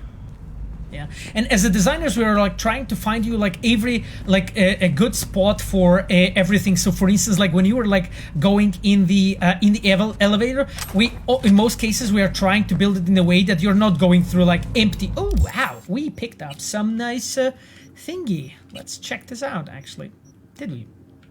Oh, we didn't. I was sure we did.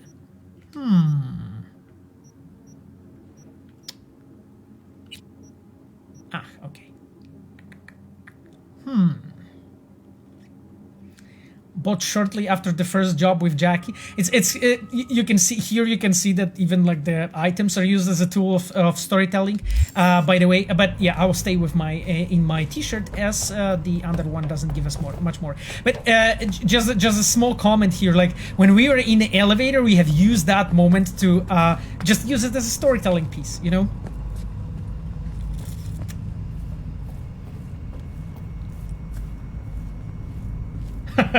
Miles, this is probably one of my favorite moments of the prologue, riding out of the garage. Just Miles, you're cracking me up.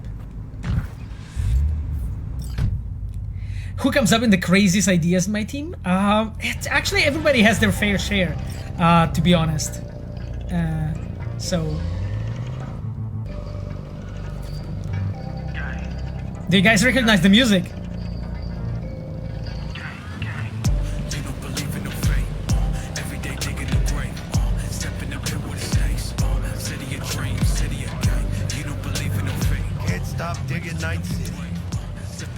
City like any other, just bigger.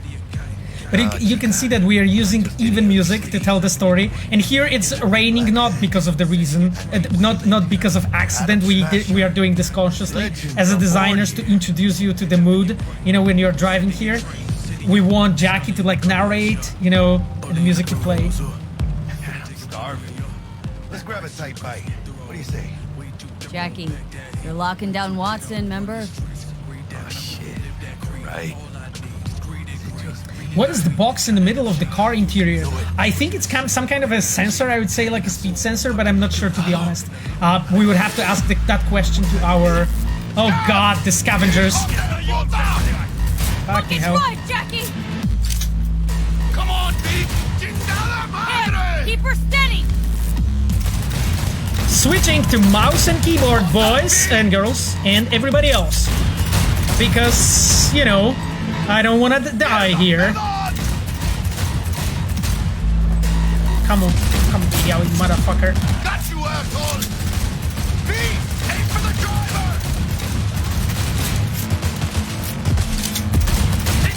Woohoo! We shot the driver, yay! Scratched your baby up pretty bad. Sorry. It's okay. As a quest designers, does your team have still much work to the game? Well, I mean, we are working on the patches, as you all know. So, as a quest designers, this is a very important part of our work. We are making sure, because after designing the quests, we are implementing them as well, right? We're making sure that everything works well, together with, of course, you know, other departments. But this is, you know, like when you're playing, you know, and so on, the quests, they have been implemented by questing, right? We do not only design, we also implement. Like, that's a huge part of our work. And this scene is really awesome, you know, like, again, you can see how we are, like, funneling you. Lockdown to further notice. Necessary security measures. Officer, ma'am! Damn, are we ever lucky we ran into you. Really? What's it that makes me so special? Heart of gold? Because only somebody with a heart of gold can understand just how much I need to get back to my girl. Your girl? Uh-huh. I'm gonna be worried sick if I don't show. I mean, I'm trying to be a stand-up guy. You're giving me a chance. I'm waiting. And this is a really cool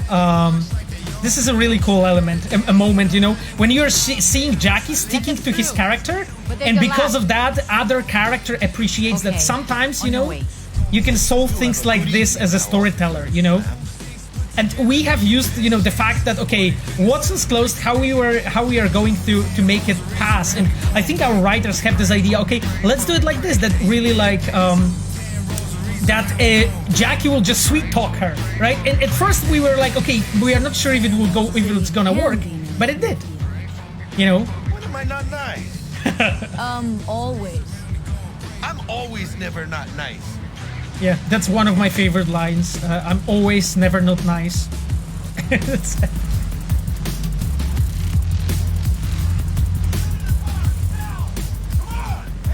And here is another like storytelling piece, right? We as a designers, we know that we have you in the car with Jackie, so we funnel you to this moment so that you can see basically Maxstack intervene. And this is a very important thing for us, to just make sure you understand the world, right? And they're like, you can see this badasses just going over them and like mowing this out, you know, completely.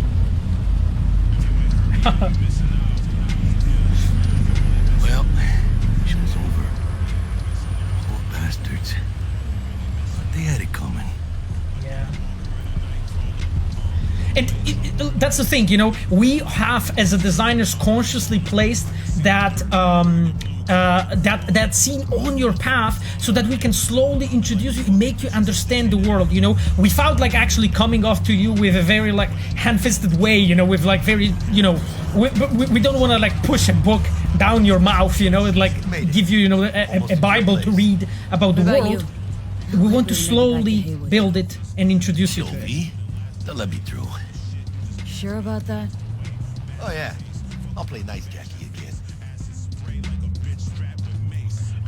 Yeah, there's somebody said that it would be nice to also see the actual gameplay in the scripted scene.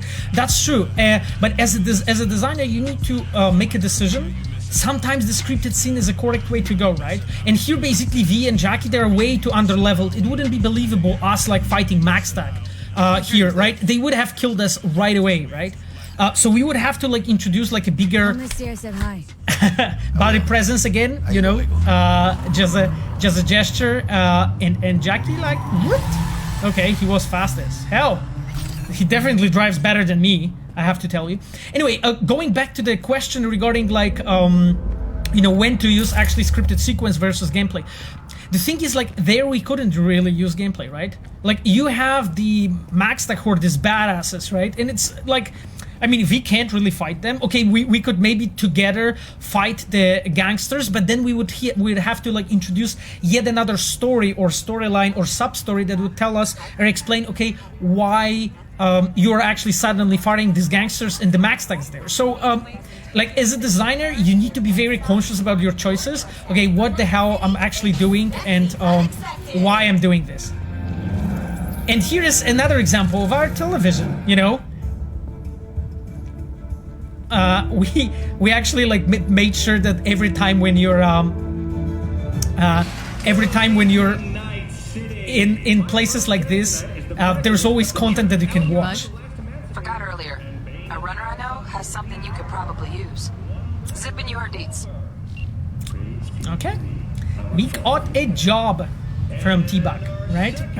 So this is a one that to just like strengthen our netrunner abilities. But I wanted to show you this. So there's a bunch of things, right? You're like moving here in real time as a player in this elevator, and we are showing you the world, and we are using all the possible tricks in our sleeve to make it work. Banan Road Krzysztof Ibisz. That's not just English. Audience is up to speed. Karina, what is relic exactly? In a word, if you could. And this is a really interesting thing. This is the moment when we are actually talking to you about relic. Why are we doing this? Well, because it's important for the future, for what's coming, and you're going to find out as a player. Probably those of you who played the game already know what I'm referring to. They'll never leave your side. A companion forever with you in your own consciousness. Just Child, think for a moment about what you're saying. Yeah. This relic is an abomination that feeds on human misery. And throughout like the production, we had to like write a lot of scenarios for this TV materials to just make sure that, you know, as a player, when you get here, all of them are like telling the story of like a separate facet of Night City. To just like show you that, and you can see those elements. Like it always cracks me up. Those episodes. Technology is just another tool of coercion and corruption. Only the wealthy and powerful elite will have access. Yeah. And they will pay any price in exchange for a chance at this so-called immortality. Well, that is true that Arasaka Corp has specifically limited access to the relic in order. Your promise is a lie, an evil lie, motivated by greed and. Now that is rich.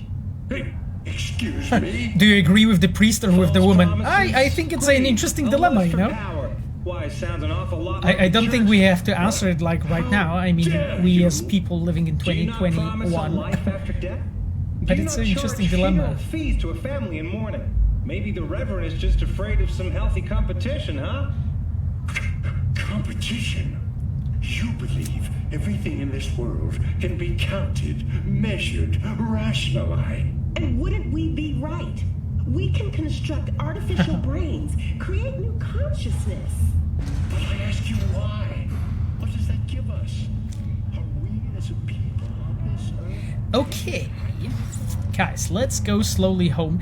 There's lots more elements that we could talk about, but I don't want to bore you with too many of them. Hey, man. What do I do? Oh, I don't know what you do, but you know, I hope you're good. Small important thing. Again, our brands. You can see them everywhere, right? Like we have used even vending machines to just make you as a player, you know, feel that those are like present everywhere. We just put the burrito. You know, exactly. Anyway, that's our burrito. Oh, stupid gates busted again. 3rd time. Yeah, and here you have a small scene showing that the gates busted, so that as a player you're like sort of naturally, you know, funneled towards your home because we want you to go home, so that we can like, you know, slowly introduce you to the place. And welcome in our home. Let's check the stash.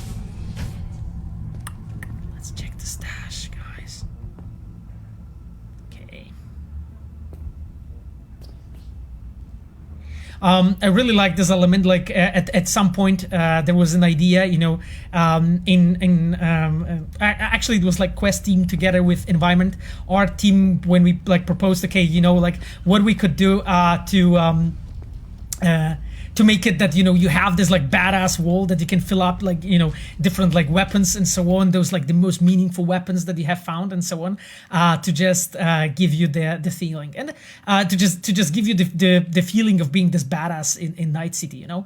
You know, I have a few cool things because I'm running the GOG version, of course, so I have those I have those elements here.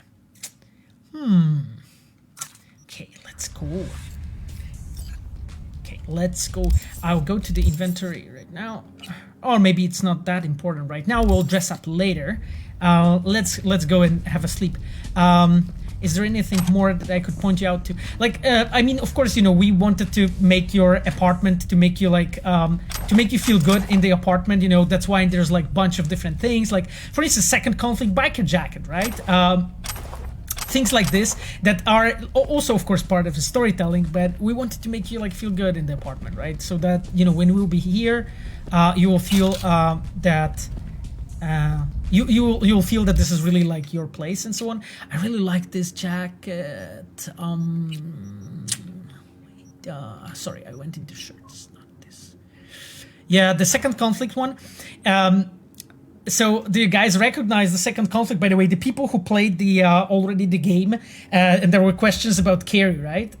So the second conflict is one of the vinyls, right? That was played that Carey did.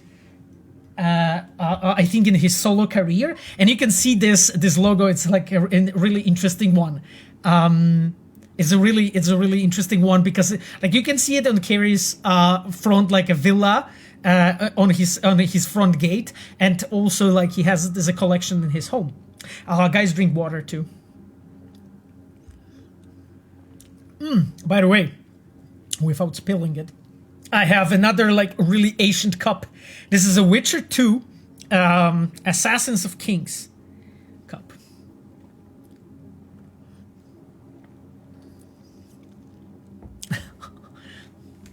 Yeah, the black unicorn, the best katana. Okay, anyway, let's leave it for now.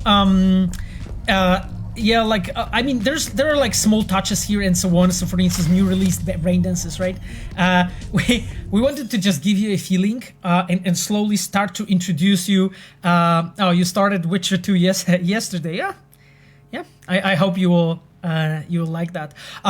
The small brain dances and so on that you have here, because we are, as a designers, preparing you slowly to the things that are about to come.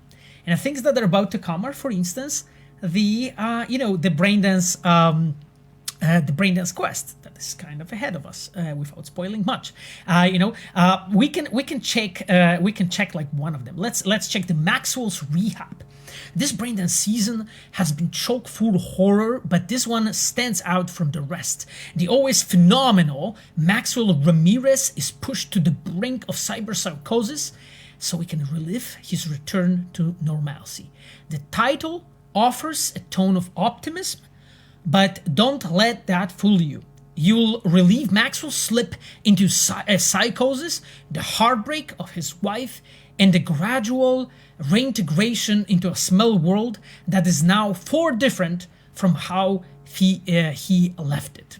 This BD is must relive of the season, but it's not for the faint of heart. And you can see that here we're like trying to simulate like a natural way, how that brain dances would be reviewed at that time. Question: are you considering installing a transmog system? I'm not commenting on this. You can see the Shupe from Gwent, who has this Arasaka, tune vibe. Yeah, exactly. What was with this bug when V dashed to sleep before patch 1.2? Honestly, I'm not really sure. I don't even think it was a bug. To be completely honest with you, I think it was just an animation that we have used at the time, and that was it. we have tried to I would say adapt and answer the I would say confusion or like things that players were pointed out. That's why it was changed or fixed and updated and so on. But I'm not entirely sure there. I haven't been the one that was implementing it. And that's a call from Jackie. Whoa. You get your beauty sleep? I got. No matter. Time you got up. I think I might have caught something when I jacked into that Corpo's biomon. I know, a neurovirus or... I need to see Vic. Let him tell me what's got my head reeling and my stomach churning. Okay, let me take you. I brought you a ride. Throw on some threads, meet me downstairs. Yeah, and here you can see that if you look closely, you'll see how neatly this whole structure is created, because as a designers we thought, okay, because you're connecting to Sandra with your personal link, that makes you as a player infected with this neurovision like malware. That makes your whole OS, your operating system, malfunction, and because of that you have to visit the dock, and this is really cool, small element, like a way for us to connect it. This is WNS News. Anyway, you guys probably know that you can sit down and watch TV here and so on, but probably we won't do it. Let's check our emails. What's going on there?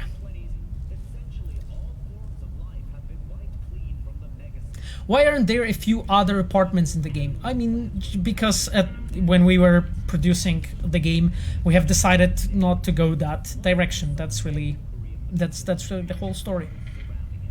You know, we have considered that we want to stick with what we have originally planned.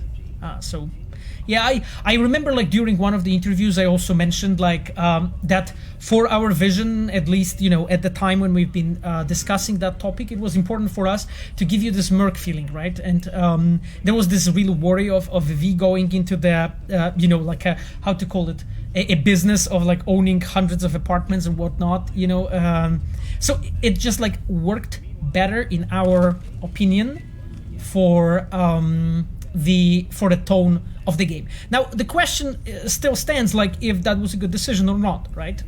So this is a bit separate. This is a bit separate topic, you know, if it was or wasn't. Like I personally would probably like to see you know, something more, but you know, the production reality is difficult, right? Like sometimes you need to make choices as a designer that you don't really want to always, just because you cannot afford absolutely everything that you imagine. Like you need to make sure that you're designing and picking things that are the best for the game at the given time, right? Okay, penis, nano gel scam alert. Oh god damn it. Like better let's check it just to be sure. Warning, scam alert, do not click any emails with ads of penis enlargement nano gel. This is a scam. Oh god, guys, you're warned. Do not click that stuff. Ordinary gel cannot stimulate new cell growth. The only tested and proven method for penis enhancements is still the Aresex hormone treatment. Okay. Our scientists at Aresex have developed a formula that will dramatically increase the length and girth of your penis in only 7 days. Okay. Join the thousands of other satisfied customers and order your kit today. I'm ordering just after the stream. I didn't believe it wouldn't work, but I was desperate. I only had a week to get my penis big, and I knew Mr. Stat wouldn't cut it. Fortunately, Irisex did the trick, and I've still got the nail marks on my back to prove it. Thanks, Irisex. Richard Towers, real customer, verified penis growth. Order now while supplies last. I mean, I love this spin on the formula of like penis enlargement malware emails.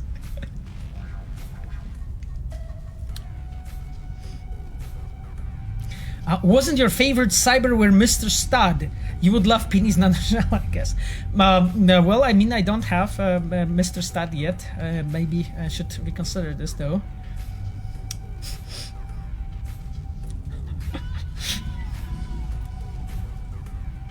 I love the uncensored adult nature of Night City. It's 100% in line with the world Mike created. Yeah, I mean, we absolutely try to make it for adults. Okay, guys, I think we have seen that spam email actually last time. So we are not checking this. Let's go. The OD key whiskey. Okay. Bum.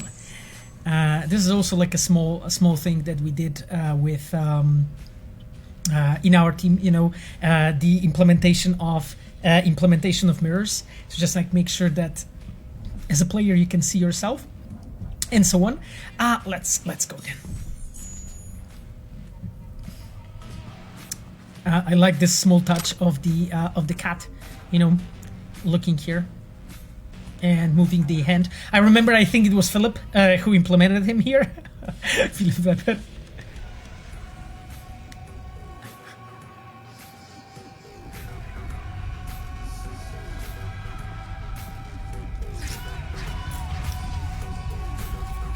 Okay, guys, let's go.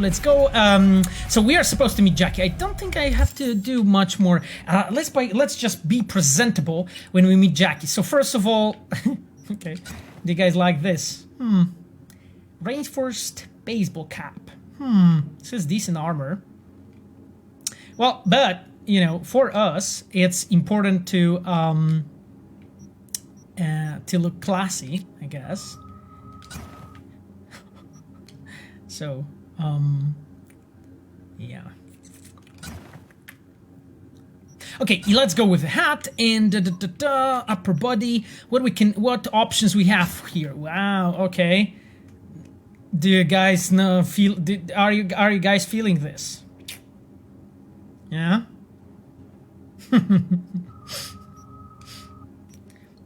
Do you also like pick the always things that look best, not are the best when it comes to stats? Because I do, actually.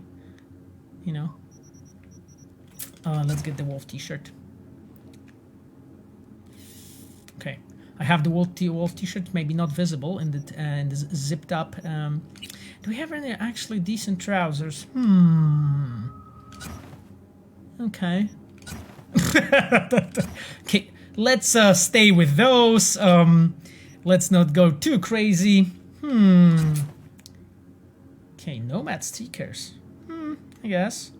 Looking fine. Looking fine. Okay, we don't have any of those. Not sure actually how we are looking when it comes to the gear. This point, this is all. The Satara is stronger, but I guess this one for now will cut it. Let's quickly save the game, just in case we die, because you know we do die quite a lot.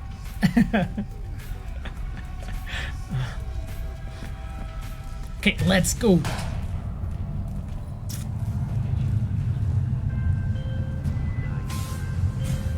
Yeah, Regina has a job for us. Hey, Regina, what up? If you're looking for work in Watson, give me a call. How did you find me? How'd you even know my name? I know where to gather my intel. Could even call me a collector. Later, V. Right.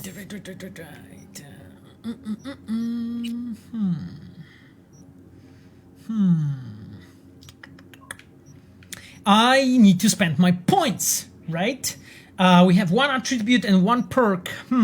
What are you guys feeling, actually? What we should do at this point?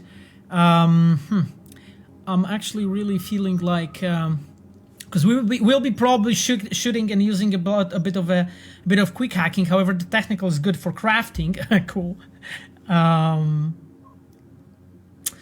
This game easily could be the third person, and it could be better. What a missed opportunity. Well, I mean, you know, that's the thing. As an artist, you always are facing the dilemmas like this. You know, when you have to like decide, okay, what I want to do, and so on. And don't get me wrong, but as a designers, we have actually, you know, we have actually.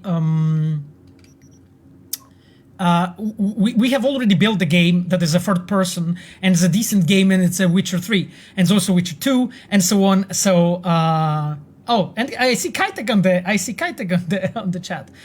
Good to see you, Kaitek. That you're there. Kaitan is our cinematic lead. Okay, guys, let's check it out. What we could actually do. Yeah, I feel that probably we will need a lot of the health regeneration, to be honest, at this point, because this is fairly universal at this point. So I could probably do this. Can I? No, I actually probably have to go there. So I will go into this probably, and then we'll slowly start building up towards this. I don't really have like a full overview and a plan how we were planning yet, but how we play yet, but that's fine. Oh, hey Regina. Got another dry, sun-filled week coming your way, Night City. Okay. Soak in that sun while you can. There's a cold cool.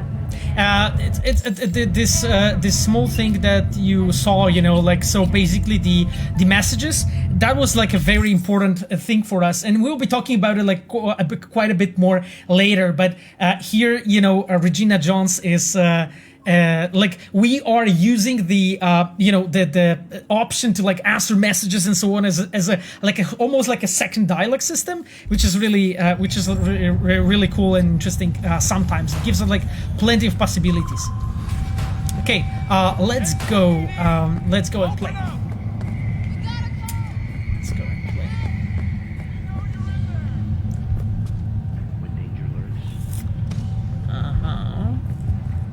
shit. Come on. Oh, no, no, no. 14 is no. It's just not. Eh? The fucking smell. True. Sweet it is not.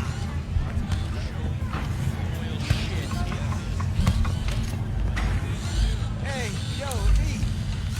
How about a round or two? Oh, Romulus, nice to see you, man.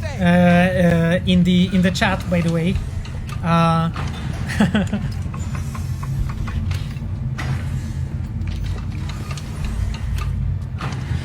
The question from Romulus is, care to talk about Q200? I mean, the number that you're referring to, those are basically numbers of the quests that we have been working on for the game. And for instance, the quest that I'm doing right now is 001, Q001 right now. So this is an important bit here. Hey, Fred. And Q200 is basically, I believe, like a technical quest that is part of our epilogues. Curious to see how he handles the likes of V. Yeah, thank you, Romulus. Good to see you. So how about it?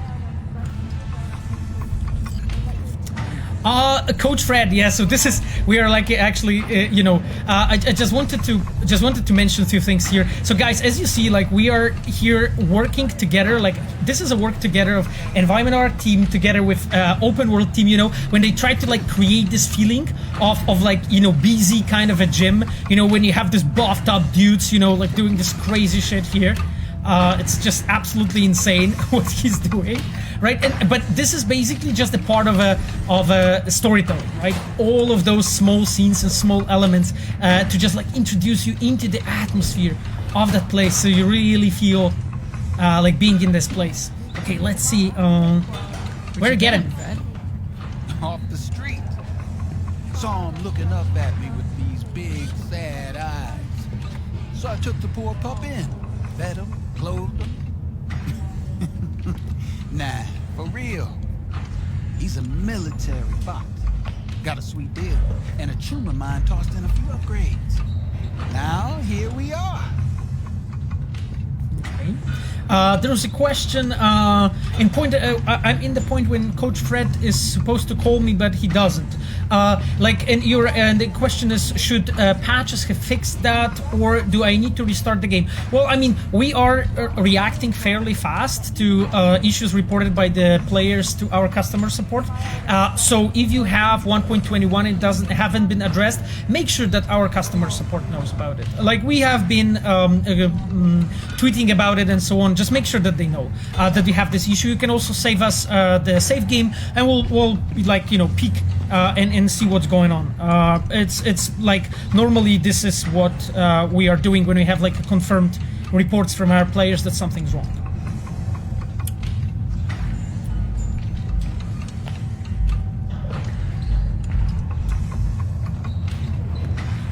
Jesus. Okay, there's so much conversation going on in the chat. I'll move on with playing. Let's do this.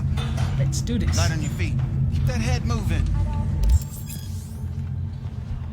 Okay.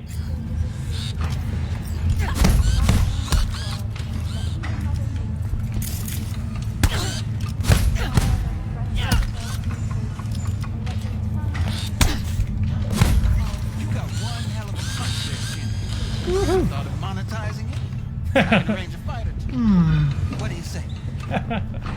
It's a cool element, right? That you have like defeated the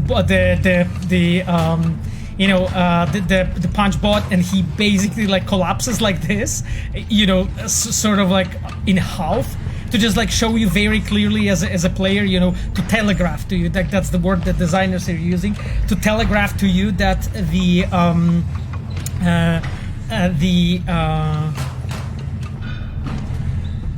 that basically the combat has ended. Sorry guys, moving on. So yeah, actually Coach Fred offered us to move on. Okay. What have you got for sale? I think he's only top shelf gear. Oh, top shelf gear. Okay, man. Okay. So Coach Fred is actually a pretty big shop for us. We don't really have enough money to get stuff from him. But you know, we'll get there hopefully eventually. Okay, let's leave Coach Fred for now, and let's ask him. Sorry, not that, but let's go about the fights. I've seen you landing blows in the ring. You've got sharp instinct, good edge. You can go far, especially if you get chipped. These fights, let's just say they aren't legal, but very lucrative. Lucrative for who? You or me? Both of us. I get a small percentage of the total winnings, you know, as your agent. You get the rest. Right, okay. Anyway, what is cool about the scene actually is like the liberty that it gives you, and I really like that. Like the fact that as a player you can actually stand and just talk to him, or you can sit to him, and like the scene is like slightly different because we have like sat down, and it's really really cool like this because that for you as a player, you know, that you have this option to just like kind of like role play like this and so, and I have this like a cool moment with Fred. Okay, dude, that sounds fair to me. It's like I said, good instinct. Fights happen in different parts of the city. You choose where you want to go, put down your eddies, and start swinging. You win, you take home the pot. Manage to drop every last one of them, you get a chance to fight in the grand finale. That all clear? Crystal. Clear? Okay. Good. Oh, except you won't be setting foot outside Owais. Not yet. You can start in Kabuki. I believe in you. Time to show this city. He believes in me. Do you get it? He believes in me. Okay, let's go. Let's go. Let's go. Okay, one of the things I wanted to point out, because there was a really good question regarding like first person versus third person scenes, and there is a question from Voitas. I'm playing Witcher 3 and lack of cutscenes in CP77 hurts me so much. The thing is, and I think this is something that maybe we didn't like talk too clearly to you about, is like as a creator, right? This is your duty to be able to say, okay, this is what I believe in, this is what I want to do, this is what I want to try, right? And we as a designers, fairly early, we have decided, okay, we want to go into first person, and we want to try to learn, you know, how to build good scenes in first person. And that's the thing, you know, like we could still do again, you know, scenes from The Witcher 3, because we know how to do it, right? We do, because we have done them for Witcher 3, for expansions for Witcher 2. But how much more there is to discover in Witcher 3 scenes, type of scenes, let's say, we have tried to do actually towards something completely different. And, you know, guys, like I understand that you know, like how to call it, from the perspective of your own taste. You may feel that, okay, I would prefer more of this or more of that. But that's the thing. That's something that ultimately we as artists we have to take a decision. And I think that decision was also important from because of the different thing, is that it allows us to grow, you know. It allows us to grow actually so much, like quest team, cinematic team, you know, story team, open world, like all the departments that's been actually involved in creation of those scenes. We have learned so much, you know, how to build those scenes. So moving forward, we actually have right now an experience of really like making cinematic, you know, story focused scenes for any game we'll be working on in first person or third person or, you know, any other. This sweet little 45's waiting for its mommy. Any other, you know, solution or any other game they will decide to make, you know, and that is also important when you have a team and when you're like creating you know, a group of people that are supposed to like cooperate with each other really well. You need to answer, you know, yourself this question. That question is sometimes difficult, and the question is, are you willing to try and risk to do something else, or are you going to your comfort zone? Because for me, The Witcher 3 scenes, for, let's say, for Cyberpunk, that would have been comfort zone. That's the whole reality, right? We would have done again the same thing, and we wouldn't learn so much, iterate our technology, learn you know, new things and so on, because we had to do it in first person. Let's have a look. Come on. Oh, okay. He is mentioning that my 45 is waiting for me. But I actually have my Unity here. Spit it out. Let's have a look.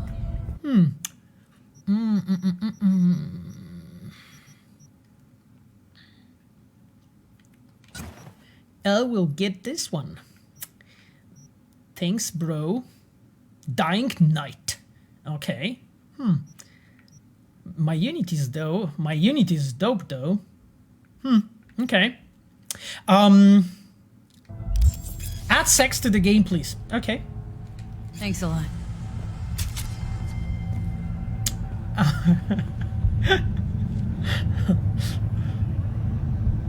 When danger lurks, drama team will be there. Sign up for our platinum plan today, because your life is worth it. Okay, guys, let's move on. Let's move on. Like talking about the first person or third person scenes. I have tried to show you also like a bit different perspective, that we also had to take into account. And I think this is something that maybe players are not really always, thinking about. I love this moment when you can like actually stand here and just look like this,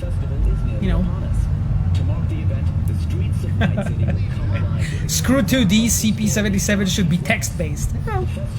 Here we go. That's also like I'm pretty sure there hasn't been much how to say progress done in completely text games since quite a bit of time, so why not?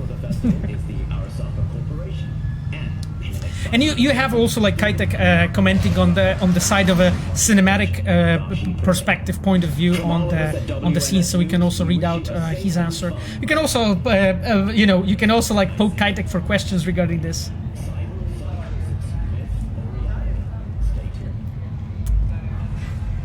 What about picking items in the world like best basketball bat? I mean, we do have that, so you can pick items here and there. I'm not sure if this is what you're referring to. I just love, the atmosphere in this place, and the lights and everything. It's so cool, like the way it all comes together. Are we gonna talk about yesterday? It's all in the report. Oh, I read it. Except there's no mention of me telling you to Delta the fuck out of there. Yeah, no biggie. Not like that cyber psycho was a tank on 2 chrome legs. Jesus, another. What the fuck were you thinking? There's a reason Max TAC exists, Civilians were in danger. What was I supposed to do? Just watch them get mowed down? Listen, I love those small chats, by the and way. every fucking cop in this city might as well be a civilian next to Max TAC. The day they give us the gear they're packing, go right ahead. He's a Be pro, the by hero. the way, drinking Save and the talking. fucking day. But until then, you keep your head down and listen to me. That understood? There is a question if I will be a part of designing the DLC quests. You guys are so much trying to get any information from me about DLC. That's actually really charming. I love this piece of tech that we have, basically the real life translations that are happening. It's so cool, by the way. It's just like Cyberpunk has so many elements of that nobody ever did before. Or not has done to such extent in the combination as this is. So yeah, this is a small introduction about what you can expect. So fixers and CTB, scanner hustles and gigs. So basically a content that our open world designers have been working on, and we'll definitely do some when working on this. Are we willing to sell some junk? Are we selling some junk? Well, I think, yeah, I mean, we have sold the junk. I'm just checking if there's anything else I want to get rid of, because this is all really not needed. Okay, I'm not gonna wear these trousers. I'm not really seeing myself in those, to be completely honest. Yeah, whatever.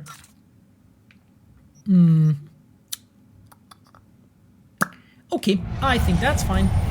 We have like sold some stuff and so on. There's a ton of more things I wanted to mention here. Like, so look how we have been like look how we have been like introducing slowly to this world here.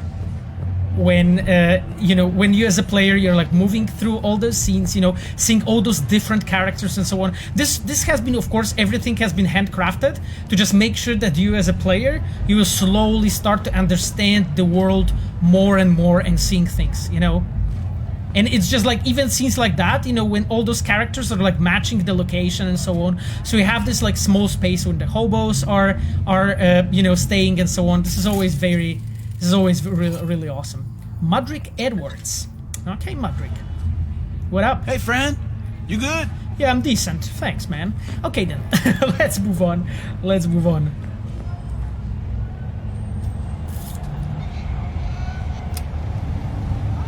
Huh. That's an interesting question. Why the menus in modern games always designed to fill the whole screen, emo kill the immersion? Well, I mean, it's really difficult for me to talk about all the games. I definitely agree with you that we should be, as an industry, trying to keep as much as we can. You know, yeah, smaller scene exactly. I guess the teenagers are in trouble. We should definitely do our best to, you know, to just make sure that we are as close as possible to, you know, to keeping everything immersive.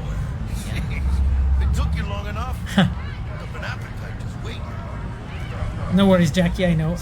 Let me finish this. Okay. Then we can drop in on Senor Vector. And you can see how naturally like Jackie twists on that stool, you know, and sort of like funnels as naturally to sit down here. Anyway, I just wanted to focus on this one element here. Like, look at this location. Jesus. This is like so massive. It was so much planning, you know, to put it all together like this. To just like make sure it works like this. And feels good with you, and you have like a passion, the poster, you know, that introduces you slowly to one of the quests that as a player you can play in the game. Anyway, let me save the game really fast, and we'll move on. We'll move on and we'll talk to Jack. Let's go, Jack. What up, bro? Sit down. You mentioned something about a surprise yesterday. Am I remembering right, or just had a brain fart? Probably both, because you usually forget shit. But it just so happens, I think I might have bagged us a sweet-ass J.O.B. Go on. I mean, maybe it's not as big as that, but just that it's fronted by a little-known someone named Dexter Deshawn. Only the top fixer in Night fucking City. You can see how Jackie gets excited with his whole body, you know, when he talks about it, and it just like... It just makes it feel great, you know, like when you're talking to him, you're like, okay, yeah, this guy is really like hyped about this and so on. So what's the gig? We meant to come out in one piece? Well, our savior wants to tell you everything himself, face to face. No pressure, but whole deal's riding on you now, chica. Okay, why me then, Why Jack? do I gotta go? You and T-Bug draw straws without Look at Jackie's facial expressions when he speaks. You know how well it's like all combined together. Kaitek, are you the one that made that scene, by the way? Because I'm pretty sure you are. Look, V, it's his job, his rules. I can't blame him for taking a personal approach. And it ain't as bad as you think, okay? Trust me. Guess I got no choice then. Dex is a real deal when it comes to fixers. Yeah? Don't get me wrong. Don't got nothing against the Padre or Wakako, but Dex is in a league of his own. You know what I'm saying? Not really, no. Not really, no. It's always the same story. You land on fresh turf, local fixer waves his dick around, but he's smiling, saying you'll be up to your neck in gigs and eddies. Still, all you are is another name in their little black book. Nifty tool for getting them a fat slice of whatever half-baked shit pie their client put on the table. Sure, you crack jokes over drinks, but in the end, it's biz. Gracias a Dios. Muy lleno. Brought your wheels. Gave them to my guy yesterday to smooth over the dents after our dust-off with the scabs. Yeah. You can see basically how the scene is built. You know, first of all, it funneled us in an interesting way. Then it kept me completely focused on Jackie. By the way, Kaitek said that the scene was made by Bartek Novak. So props to Bartek. He's our senior cinematic designer.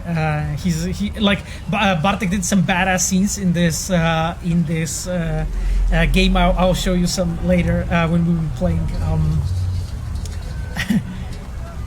He put away the food. Yeah. Well, I mean, yeah. The thing is that the thing is that when you can see, you know, character interacting with the world, so you can see Jackie's sitting on a stool, right? He turned in the stool. He's leaning on that shelf here, right? He put the key on the shelf. So he's just making sure all the time, like our cinematic designers are using this trick very often to just show the interaction with the world because it feels more real.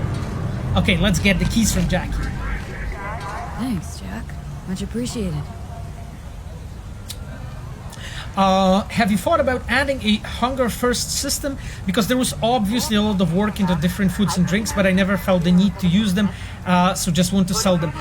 Well, I mean, when you decide to add like a hunger and thirst system, it's an element of a survival game, and this is something that we didn't really, Some top-notch work Miguel did. This is not something that we really wanted to do, like, because we didn't want this game to be like a survival game. It's already like a Cyberpunk is already a hybrid of like RPG, of which has like the most elements from RPG, but also like has a shooter elements, has elements of a stealth game, has an elements of racing, drive games and driving games. So there was like lots of components, and we need to be careful what we are adding to make sure that this composition is cohesive.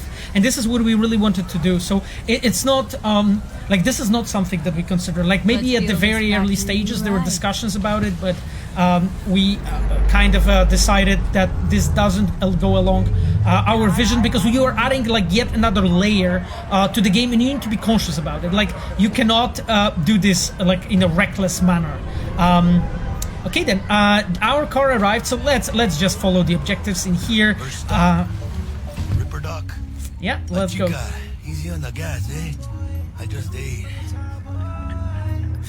It's so funny though. I'm supposed to stop by Vic's anyhow. I got a date. It's so funny though, because I always hit that police officers on the right when I'm driving here. It's so funny, actually. Like, you know,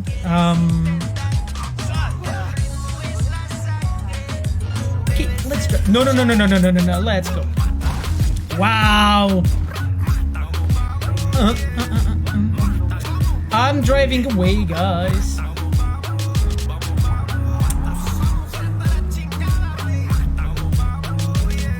I hope I won't get killed though.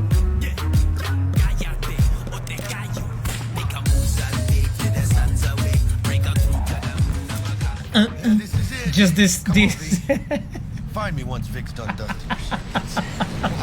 I'm sorry guys about my driving skills. Like I was literally like reading chat and looking at the game and just like trying to observe the game, and it's, you know, it's too much for my brain.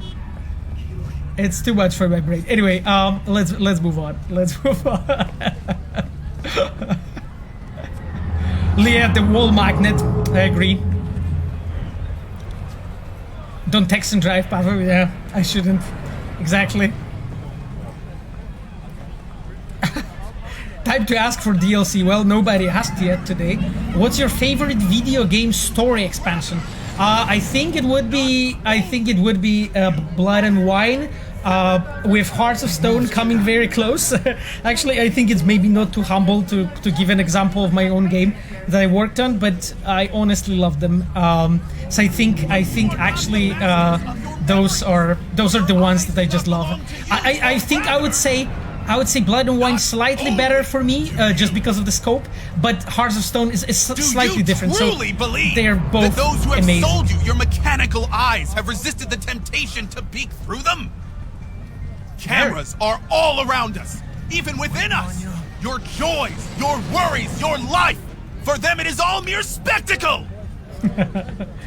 Yeah, you probably recognize this guy, right? Now, if anyone was watching and giving a damn, I'd have the city's underworld and half its corpse on my ass already. And if you are their pawn, unknowingly carrying out their secret agendas.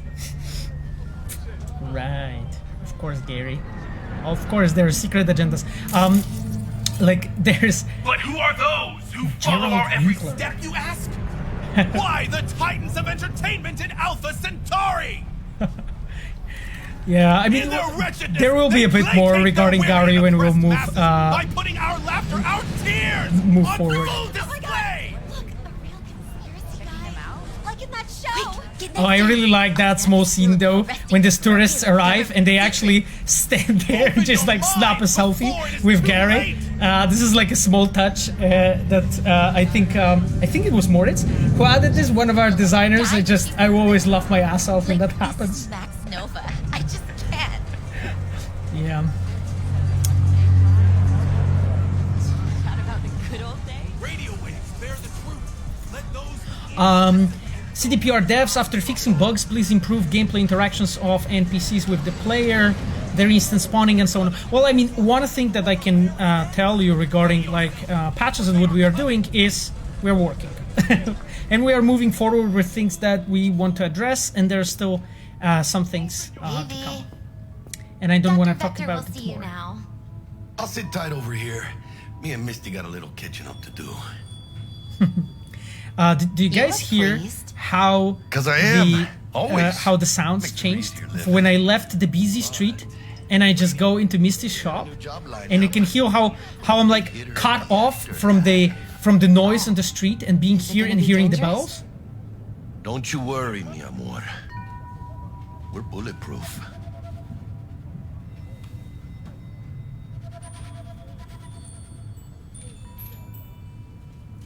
Hello? Anybody there? This is basically how we build an atmosphere, right? We every time, we are always trying to make sure that we align our efforts, our like environment artists' efforts, right? Like, look at this place. This is just so insane. I just love walking here and so on. And you know, I know, guys, that I'm getting excited about the game that I worked on, but I really honestly love like things that we did here. I've got my head in the clouds. Earth to be. And I think, like, you know, all of us in Red sort of, we feel proud of what we have built with Cyberpunk. And I know that there's still things to do and there are still things to improve, but like there are some really amazing things in this game that we managed to pull off. And you know, I just hope that was like good enough for you guys. Now, another small element, right? The horoscopes, something that something that we have done, you know, for this place to just make sure that it feels cool. What do you guys think? Should we like read some horoscopes? Let's just check the layout. This city likes to devour players like you, but you know their kind too well to get caught off guard. You are on the guard. You know that in Night City biz only gets done when you put your blood, sweat and tears into it. Not just flimsy dreams. You eat dreamers for breakfast. Avoid genetically modified nuts. Your lucky place is Haywood. It's a really interesting spin on like the horoscopes and so on. You can see how much care went into these places when, you know, like everything has been actually made so customly for each spot to just like make you feel like this. I hope you like saw it and you liked it. The beep, actually, by the way, do you guys know the do you guys know what is the referencing? It's of course referencing the beep. Anybody there? Absolutely. It's referencing this epic tweet from. Yeah, I know, Misty. I'm going. It's referencing to the epic tweet from our account that started the whole story about Cyberpunk. Yeah, memories. Exactly. Memories. Yeah, this is actually so dark, by the way. Hey, I know you got food. Give me some. Jesus. This is like, it's like so dark, you know, when you have this kid like playing with this toy gun here, and I'm always like, Jesus. You got a big dumb face.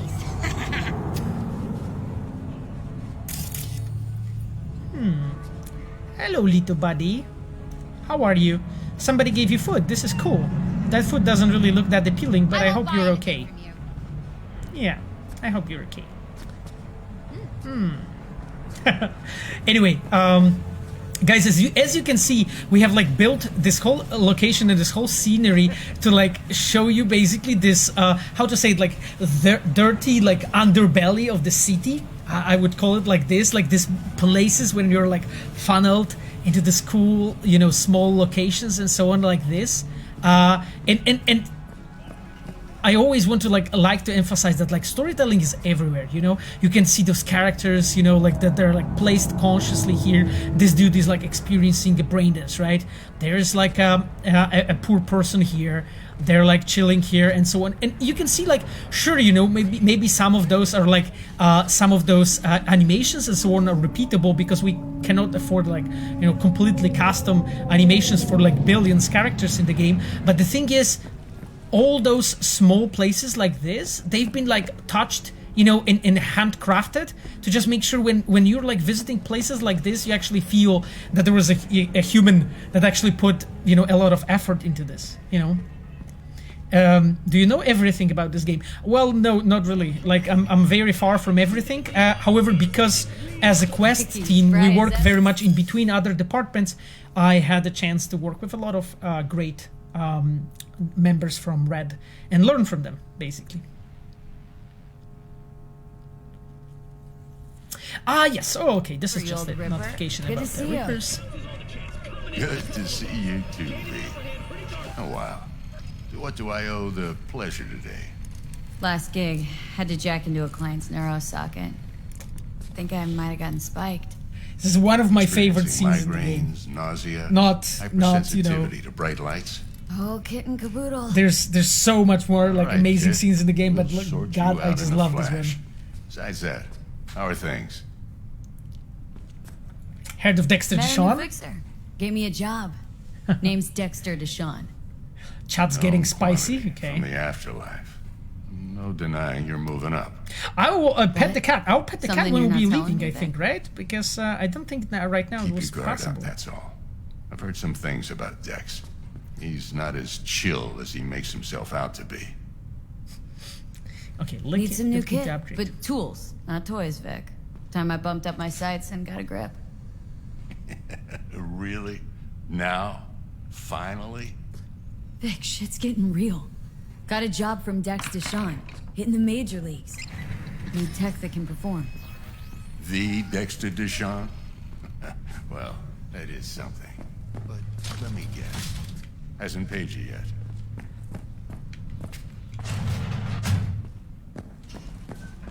V? I can't pet the cat. Do you guys know it? Right? You know this, that I can't pet the cat. Okay.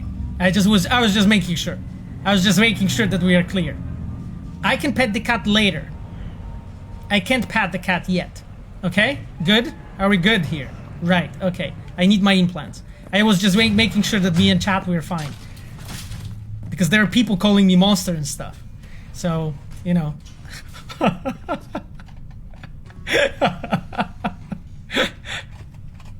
I know what I'm talking about. I can pet the cat after. You know, I have all the cat petting, you know, down to the D, so don't worry. Right, there's a few important things about this scene I wanted to point out. First of all, like, of course, you know, the whole location was like funneling us in a really interesting way into it. You know, you can see here, Victor was sitting here like nicely lit from a few different angles, right? To just make sure that him as a character is like depicted in the way we want to show him, you know? And first thing that you do as a player, you walk in and you see him like kind of fixing his hand, you know, that he's using as a fixer. And it's a really cool small detail. And I just love, you know, when our characters are interacting with props. And he was fixing that, and he thrown that like screwdriver here, right, and kicked the stool that is actually here. And I really like this element of touching and interacting with the world. There's so much cool stuff going on about it. And another thing is, this is actually our animation director, Sebastian Kalemba. He's a head of animation, to be precise. His face is scanned here. Of course, you know, he's not directly Victor, but you know, Victor is using a scan of Sebastian's head. You know. Okay. Yeah, let's move on. Vic, I'll bring you the eddies later with interest. You know I will. Last time. You hear? There's a question if we got to name the quests ourselves. Yes, that's correct. Please. down, relax. Yes, it was basically like that, at some point, I think it was Patrick Mills and Philip Weber, they came up with this idea to actually name the quests depending of the, and connect them to the songs. And it was fairly early, actually. And we have created, like, basically just this roadmap, kind of this plan. Okay, what kind of songs we could use where and so on. And we wanted to do it, and I don't know if you guys realized, I hope you did, that basically the songs that we are playing are actually the songs that Johnny would like. So we have looked at the that we have done it in a way that as a player you can see and start to understand, okay, those are the songs that actually Johnny would listen. And that's why before actually you meet Johnny, the quests have very informative and clear and simple names, instead of Kuroshi, whoa. Vic, nothing tops that on the market. Sounds like it could come in handy then. Gave you my word I'd pay you back, but this might be too rich for my blood. So you're in the game as well? No, I'm not in the game. I'm just out to make sure you get. I'm not in the game. Everybody was threatening me that there will be mods of people having sex with me. So I'm not in the game. No. You peruse and choose while I scan. See what's going on inside. Well, I mean, guys, you know I'm right? Ocular system, okay. Boom, right, and it's just like here. Just let me speak very briefly. Stop it, stop it, stop it, please. No sex mod about with Paweł Sasko, because there's no scat of me in the game. Anyway, moving on. So what I want to point out, look at this, like UI work here is a god level. I really love this. Like the moment, like the level it gives, like as a player, you just feel so cool when you just go here and just like see it. And I remember like our UI team, UI design team, and programmers as well, like paid special attention really to just work here and so on to prepare this amazing looking, like to give you the feeling of really being this badass mercenary, that gets all those things installed in their body, because it's an important tool as a part of storytelling too, right? Okay, guys, we got that Kuroshi updated. Yeah, and just a reminder, Ayano, who's our moderator, she is a producer of a UI team. She's also streaming, by the way, Destiny 2, so you can follow her if you're like into shooters. And you can give Ayano some love for all the UI work they've been doing, because it's been an insane amount of effort to actually build it for this game. You guys, when you have played the game, you probably know already how much UI and different work there is that went, but it's there's been quite a bit. Okay, Kuroshi Optics. Kuroshi Optical Cyber is wildly popular suit composed of electroneural enhancements of environment scanning functionality. Okay, amazing, cool. So we have that. Let's install the grip now. Ballistic Corpo coprocessor. Okay, let's do it. Ballistic coprocessor increases the chance to ricochet shots with power weapons, directly links the user optical implant to the weapon system, offering real-time data tracking. Like very early when we've been working on this game, enough scanner. Preparing like plan, how we can give the player the feeling of being a merc, and like updating yourself and like packing things in has been incredibly important for us. Just remember, your body will still show up as crystal clear. Okay. Thanks, Nick. This should do the trick. Okay. Talks to Kuroshi Tech too. This is an awesome thing that makes you like carve away. Excellent. That makes you like the character, right? Because you come over here and Vic takes care of you, right? He gives you things for free. He's actually like using all these fucking badass things. Like, look at this. This is something that we internally call Pandora. I'm not sure if this name is even official, to be honest. And this has this badass animations. I think Piotr Krishik was the one that did that. By the way, Kaitek, who's the owner and who did majority of the scene? The one that we are working on, because I think it was you and it was again Bartek who worked on this. And you can see how you know how Pandora is like doing this print on your hand. You can see it moving and so on. I remember that the changes that we did to the Pandora, to this whole system, to just make it like look so that as a player you would see actually doing the changes to your hand, so that you feel impacted by it. Ooh. Okay.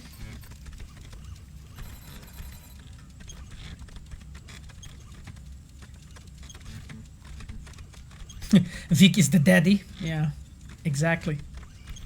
Okay, let's test this. See the magic in action. Linking you in. And this moment is just so cool. I remember like cinematic designers when they came up with this idea actually to make it like that eventually you like fade out because he took out the eye from your, you know, he took off your eyeball and he's like installing it and you just get, you stop seeing things and so on. So it's an interesting thing, guys. But as a person, I actually had a long time ago. I had long time ago eyes operation. By the way, just a small personal thing. So I don't know if you ever had it, but basically the way it happens is they put like a thing on your face that basically sucks off your eye out of the, you know, out of your skull kind of, and you stop seeing. Basically, that's exactly the effect that you have here. It's terrifying. I had the epilastic operation to just like because I had -9, so I was kind of almost blind in a way, and it completely cured my like eyesight problems. But basically, what happens is when they suck off your eyeball, you stop seeing. You literally stop seeing on that one eye, and it's such a terrifying experience. And I just love the fact that. I just love the fact that, you know, like our cinematic designers come up with this idea. Okay, he takes off the eye from your like skull, so there's this moment when you literally stop seeing, right?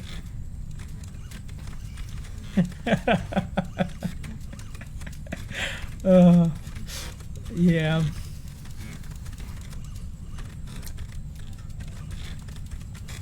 Okay, guys, let's move on. Break's over. This is fantastic, Vic. But I just wanted to tell you about this small thing. I liked it because it just makes it fair and realistic, right? The fact that okay, I can use the scanner. Best Ripper Doc in Watson, Night City veteran, old friend of Jackie Wells. First time's rarely the charm, with anything, really. Scanner should eventually sync with your thought processes and read your intentions. I also had the eye surgery and it is, as you said, exactly as in the game. Yeah, exactly. It's a comment from Shrobak. I hope I read it well. Yeah. Run into any ne'er-do-wells? You know exactly what they ne'er did well. Yeah, and here is basically like another thing that as a designers, what we had to do, we had to like come up with an idea, with a vision, you know, how to make the systems in the game talk with each other and you know, and understand each other and so on. And this is something that we are really still learning as a studio, you know, to just do it better and better. And I think that Cyberpunk shows like a tremendous progress in comparison to how it was looking in the Witcher 3, in the Witcher 2, even, and actually like our gameplay loops are getting better and better, but there's still work to be done on that field, pretty much as in every field. But I really like wanted to point out like the work that our gameplay team has been doing, because I know that they did their absolute best to just like deliver you guys like a cool, you know, gameplay loops that would be enjoyable for you. You should see your ammo count in a brand new sight. Okay, let's do a weapon. And it's such an awesome like an element that right now, basically because of this, you know, I will, you know, start seeing my ammo count and so on, and like in that way you can combine, you know, small gameplay elements, UI with a story. Shit, Victor, not bad. I don't know what to say. Yeah. How long I'm going to stream? Around an hour more, like a bit less than an hour. We're going till 11:30 CST every day right now. What's this? Okay, stand up. Let's go. Let's just get this. The best, Vic. I owe you. Yeah. And did you guys hear also the sound of us getting up? And once you hit the big leagues, don't forget where you came from. When we like get up from the chair and was like a sound of you know, up, you idiot. that just gives you the feeling of actually like getting up from the chair. This is really cool. What's taking so long? Move your ass. Jackie's like getting nervous. Guard up, you idiot. Let's look at the messages. I have okay. Coach Fred messaged me when I didn't look. All right, we have people to beat. Kabuki Arroyo Glen Animals Club Rhino. Woman's Legend Lace Everyone's Flat. God damn it. Yeah, the sound design is amazing in the game, really. Like, shout out for our like audio designers. They did a tremendous job in this, and I know that, you know, I know they've been working closely with our audio code team. And you know, it's just it was like a pleasure to watch them actually make those things literally come full on screen. There was like a few additional cool things. You saw like Vic, you know, kicking the stool, sitting down. He sits down and just like watches the video. You can see basically that the history of an NPC, so like what character is doing, does not end when I'm not looking at it. So basically, what I mean by that, when I walked in, he was still watching, he was watching, he was fixing his hand, you know, then he like, you know, helps me and so on. He gives me a medicine and then he goes back to watching. And this all creates this like cohesive flow from beginning till the end when we are always thinking about the character, what the character would do. And because Vic is a fan of Box, he went back to this, right, to watch it. And let's talk to him. Hernandez, you know, in the old days, that cripple Malone would have been flat on the boards. Now every last fighter's got extra skull lining. Absorbs 75% of every blow. I like that the side quests in the game feel like main quests. Yeah, thank you. I mean, that's just a work of multiple different departments coming together. But I very much appreciate that you liked it. Double jump or charge up? I think double jump, but I'm not sure yet. We'll see.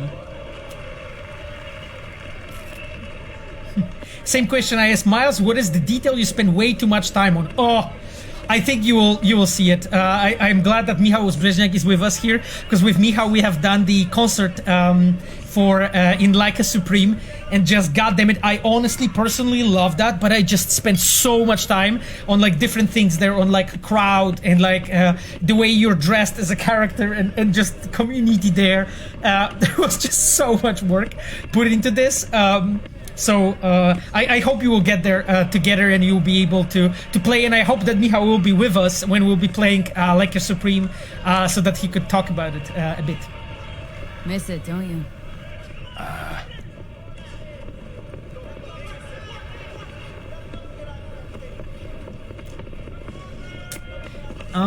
Okay, how's Biz? Going? Can't complain. Corporals learn to keep their distance, and Sokka's back hiring lone mercs. They all gotta have the newest, shiniest implants. Think you got Misty here to help. Handles her ripe and well. Yeah, renting out her shop's the best decision I ever made. You know what? Seems like you're the only person in Night City who's happy with this law. You get to a certain age, you drop all your illusions. Life just gets easier from there. Like a Supreme has to be one of my favorite quests in gaming, along with Chipping In. Oh God, thank you for this. I mean, this is the Chipping In is the quest I did together with Łukasz Śliwa and with Ola Motyka, writer. Łukasz Śliwa was a cinematic designer in this. Yeah, Michał said that the concert scene also took the biggest amount of hours from his life too. By the way, guys, you're joking that it will take me like hours to get to Like a Supreme? No. I mean hours, days. You're not right. I'm just continuing my speedrun. So don't worry about it. And look what happens. Look. Are all the skeptics watching? Are you guys watching what happens now? Do you? Oh, check this out. Yeah?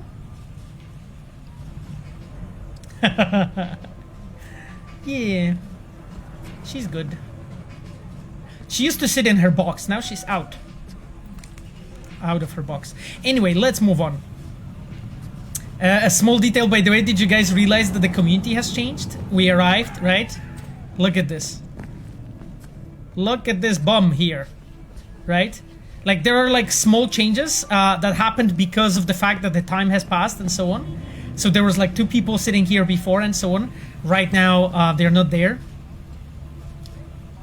Cat person or dog person, Paulo Sasko? I think I'm more like a dog person, to be honest, but you know, cats are awesome too. I like, my dream is to have like a French bulldog or a pug at some point. However, I'm not sure because those dogs have like issues with breeding and so on. So I don't really want to have like a dog that would be like unhappy or feel pain. So I don't know yet. For now, I'm going into plants. For now, I have like ton of plants in my place. Actually, on Twitter, I once, like long time ago, put like a short video from my terrace in place where my plants are, so you can watch out for negative energy if you're feeling and avoid mean reds. V, yo, listen up. I talked to Dex while you were in with the doc. He's waiting in his ride for you. Ain't but a hop to where he's parked, next to Gramsci Burgers. Okay. Do my best to talk us up.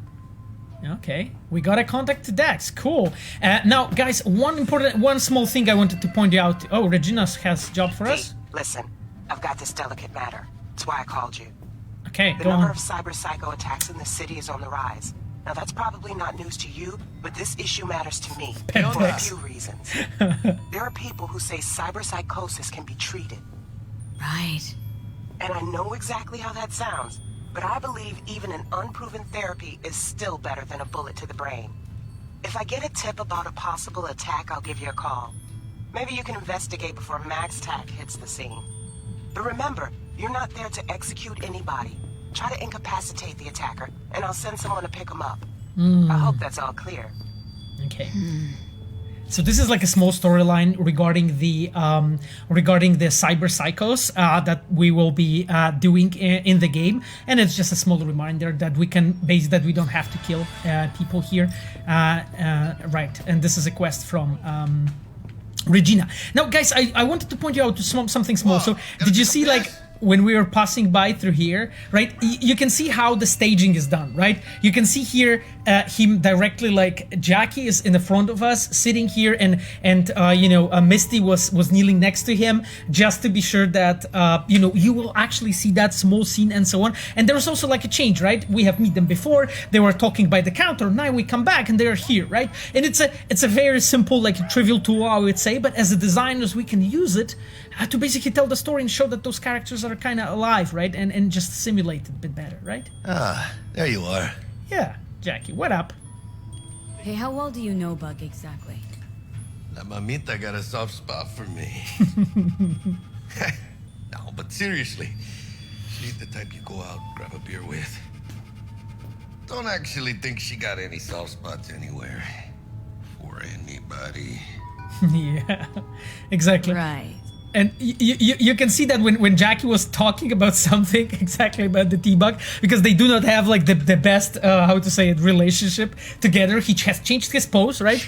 Went forward, which signifies that he has been a bit more, I would say, nervous, you know, a bit more tense about that. And, you know, let's ask him about Misty, actually. Been with Misty a while, huh? Yeah, about a year. Why? Just asking. Never thought you'd last that long in a stable, healthy relationship. Hey, come on, chica. You know I was raised right. Okay, let's go, guys. There's lots more that we could talk about here. Oh, I can actually poke Misty. Or I can't poke Misty. How's business? How's biz, Misty? Ah. You're the There's first actually person to walk in here for 2 days. And 2 days ago, it was a pizza guy. Got lost. People in this town. They've lost their spiritual connection. So those are the small things that the moonwalk. Yeah, I saw the moonwalk too.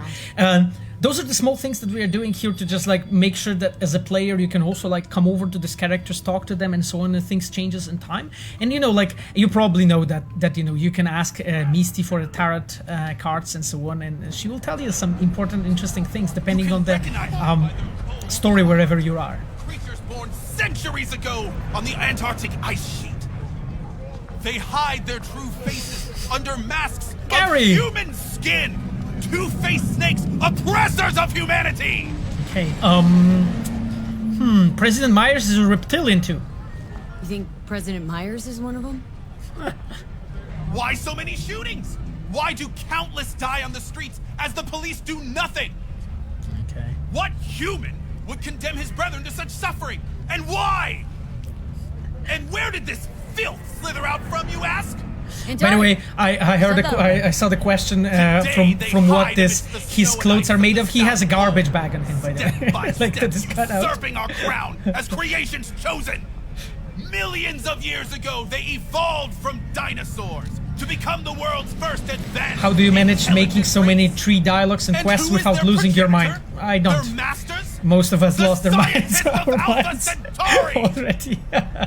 Yeah, that is con. Yeah, that's true. I mean, you know, it's just it takes years of experience, I guess, and just a lot of like really good team, and I think a fairly decent like figured out pipeline to do those things. It is not easy.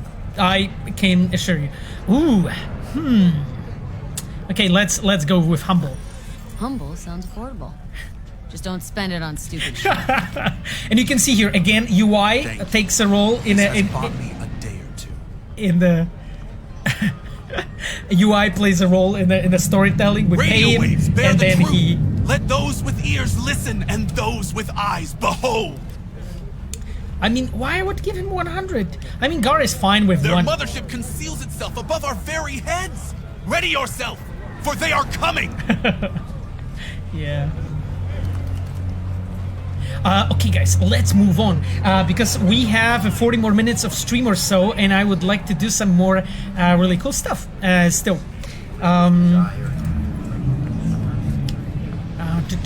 Let's go. Okay, let's meet with Dex. Jesus, it's just like I love walking in this place and just looking at stuff. Yeah, the tiger clothes, graffiti. There was actually like a conscious effort from our concept art team to create a separate art style, sort of, you know, how the you know, certain gangs are depicted and so on, and you can see it basically in the game. Maybe you didn't think about it, but this is exactly how it's done. When we have like tried to make sure that as a players, you will basically see interesting things, you know, when you move around. And you know, when you go like this, you can see scenes like that, right? To just like show you, okay, there are like things that are happening. Jesus. There's a shootout going on. God damn it, I don't want to take part in it, so I'm sorry. I just wanted to point you out like some interesting things in the surroundings. What we are doing as designers, we're always like consciously with our level design team, our open world team, planning out to like lay out the interesting things that are happening on the path as you're moving.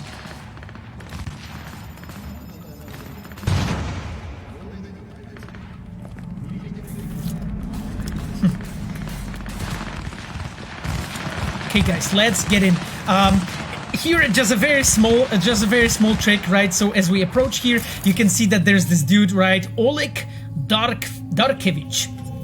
Oleg is a fine guy, and he is basically a Texas chauffeur, and he is here basically sort of naturally funneling us, right? So as we approach, we know as a player instantly what we are supposed to do, and we are going to meet this amazing guy.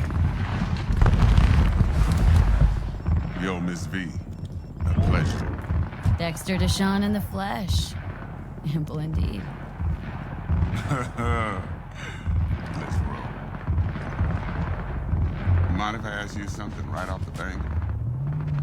Would you rather live in peace as Miss Nobody, die ripe, old, and smelling slightly of urine, or go down for all times in a blaze of glory smelling near like posies without seeing your 30th? Like you can see, this is a really interesting element that basically we are trying to depict Dex as a guy who poses to be a very deep person, and that's why he's asking you questions like this. You know, it might be a bit pretentious that he's doing it, but that's intentional. You know, that he's actually doing it in a pretentious way. And the pose that he has here, you can see he's like self-confident. But folk who try to take advantage, you know, well, they see the beast inside. All right, listen close. Scanning a serious job now. Playing gargantuan compared to smashing up a scav home. Okay, let's move. At the job, tell me more. What's the job? There's this prototype tech, a biochip to be precise. Job's to grab it. Simple. Guessing it belongs to a corp? Yeah, you see, guys, you're discussing like stuff like DLC and patches and whatever. Like we will, as soon as we can, you know, as soon as we have like an update for you, we'll let you know. I can assure you. Corps don't deserve special treatment. Shit, you ain't playing around. Car scenes are the best in the game. It's actually a really interesting detail, you know, with Kajtek Kapuściński. We've been talking multiple times about it. That we are kind of worried that it may, that you know, how the car scenes will play out and so on. And that's why, sort of like here, when we were building this scene, we wanted to make sure that we'll like depict like a first scene, you know, like to show, okay, this is the way how we imagine it to be, how to make those scenes and so on. And honestly, myself, I like the car scenes too. Actually, they turned out really well. But that's the thing. This is a part of experimentation that we had to do to understand, you know, the medium, to understand what tools we have to do and so on. We didn't know it like right away. What's the issue needs resolving with Maelstrom? Okay, let's ask about Maelstrom. Spot in the shard. Okay. And this is something that we call briefings. Yeah, when we have like when he's narrating like this. Gang doing his thing 2 weeks back. Jumped a Militech convoy. Got away with the gear. Corp don't even Simon Randall Royce. Now see, convoy was carrying the Flathead, a little combat bot, a prototype. Then I need me that bit of higher grade military. Yeah, this looks like proper sick. Exactly. This is a UI team again. Exactly. The briefings is their work and so on. Like our cinematic team has been helping to with some shots that you have in between and so on. But this is basically cinematic team and UI team working together. I think our post processes team as well to just like depict that. And here we have the Brick, former Maelstrom gang leader. Brick was the leader. 3 days after we'd sealed our deal, his friend and gangmate, one Simon Randall, aka Royce, plain dropped his ass. Yeah. Royce is in charge now, and I got no way of knowing if he aims to honor his predecessor's word. And this is Meredith Stout. Has developed an interest in said convoy. I'm smiling because we're slowly approaching my quest, which is the pickup, so that's why I really like it.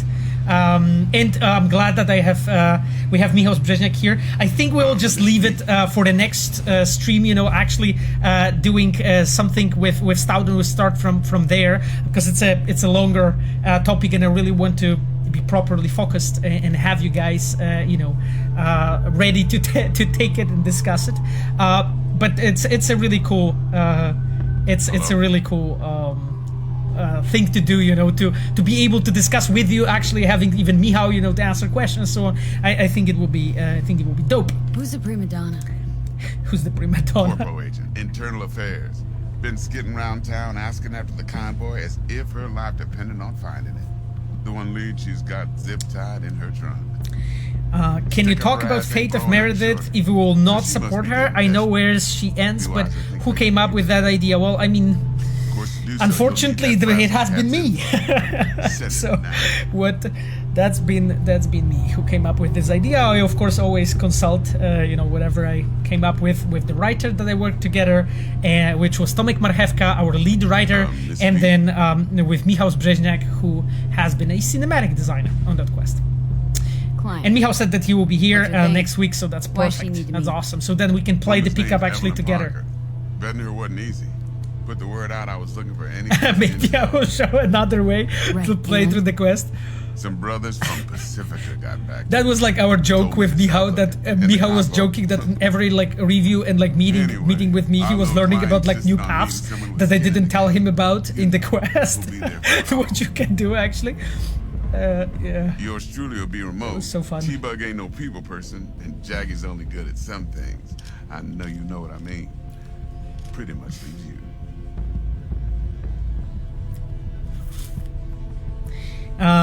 Car scenes and briefings are also awesome. More cinematic videos would add to the immersion for the future of Cyberpunk. Hello? Yeah, I mean, we'll see, you know, what the future brings. We have our own, I would say, conclusions, you know, what went wrong, what went right, and then looking at those, we'll do our best to progress. Like, I think that, you know, for a lot of the players that started like following us, being like to the project at the point when we made Cyberpunk, I want you to point you out to The Witcher 1.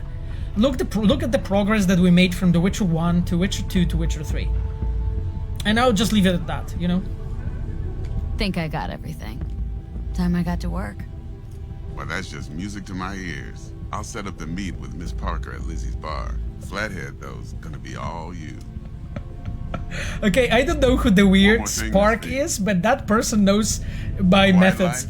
You had 3 objects: breadsticks, stars, and cigarettes. Make a story. I love that kind of exercise, by the way, guys. I'm doing this very often on the recruitment. This is really, really good exercise, by the way.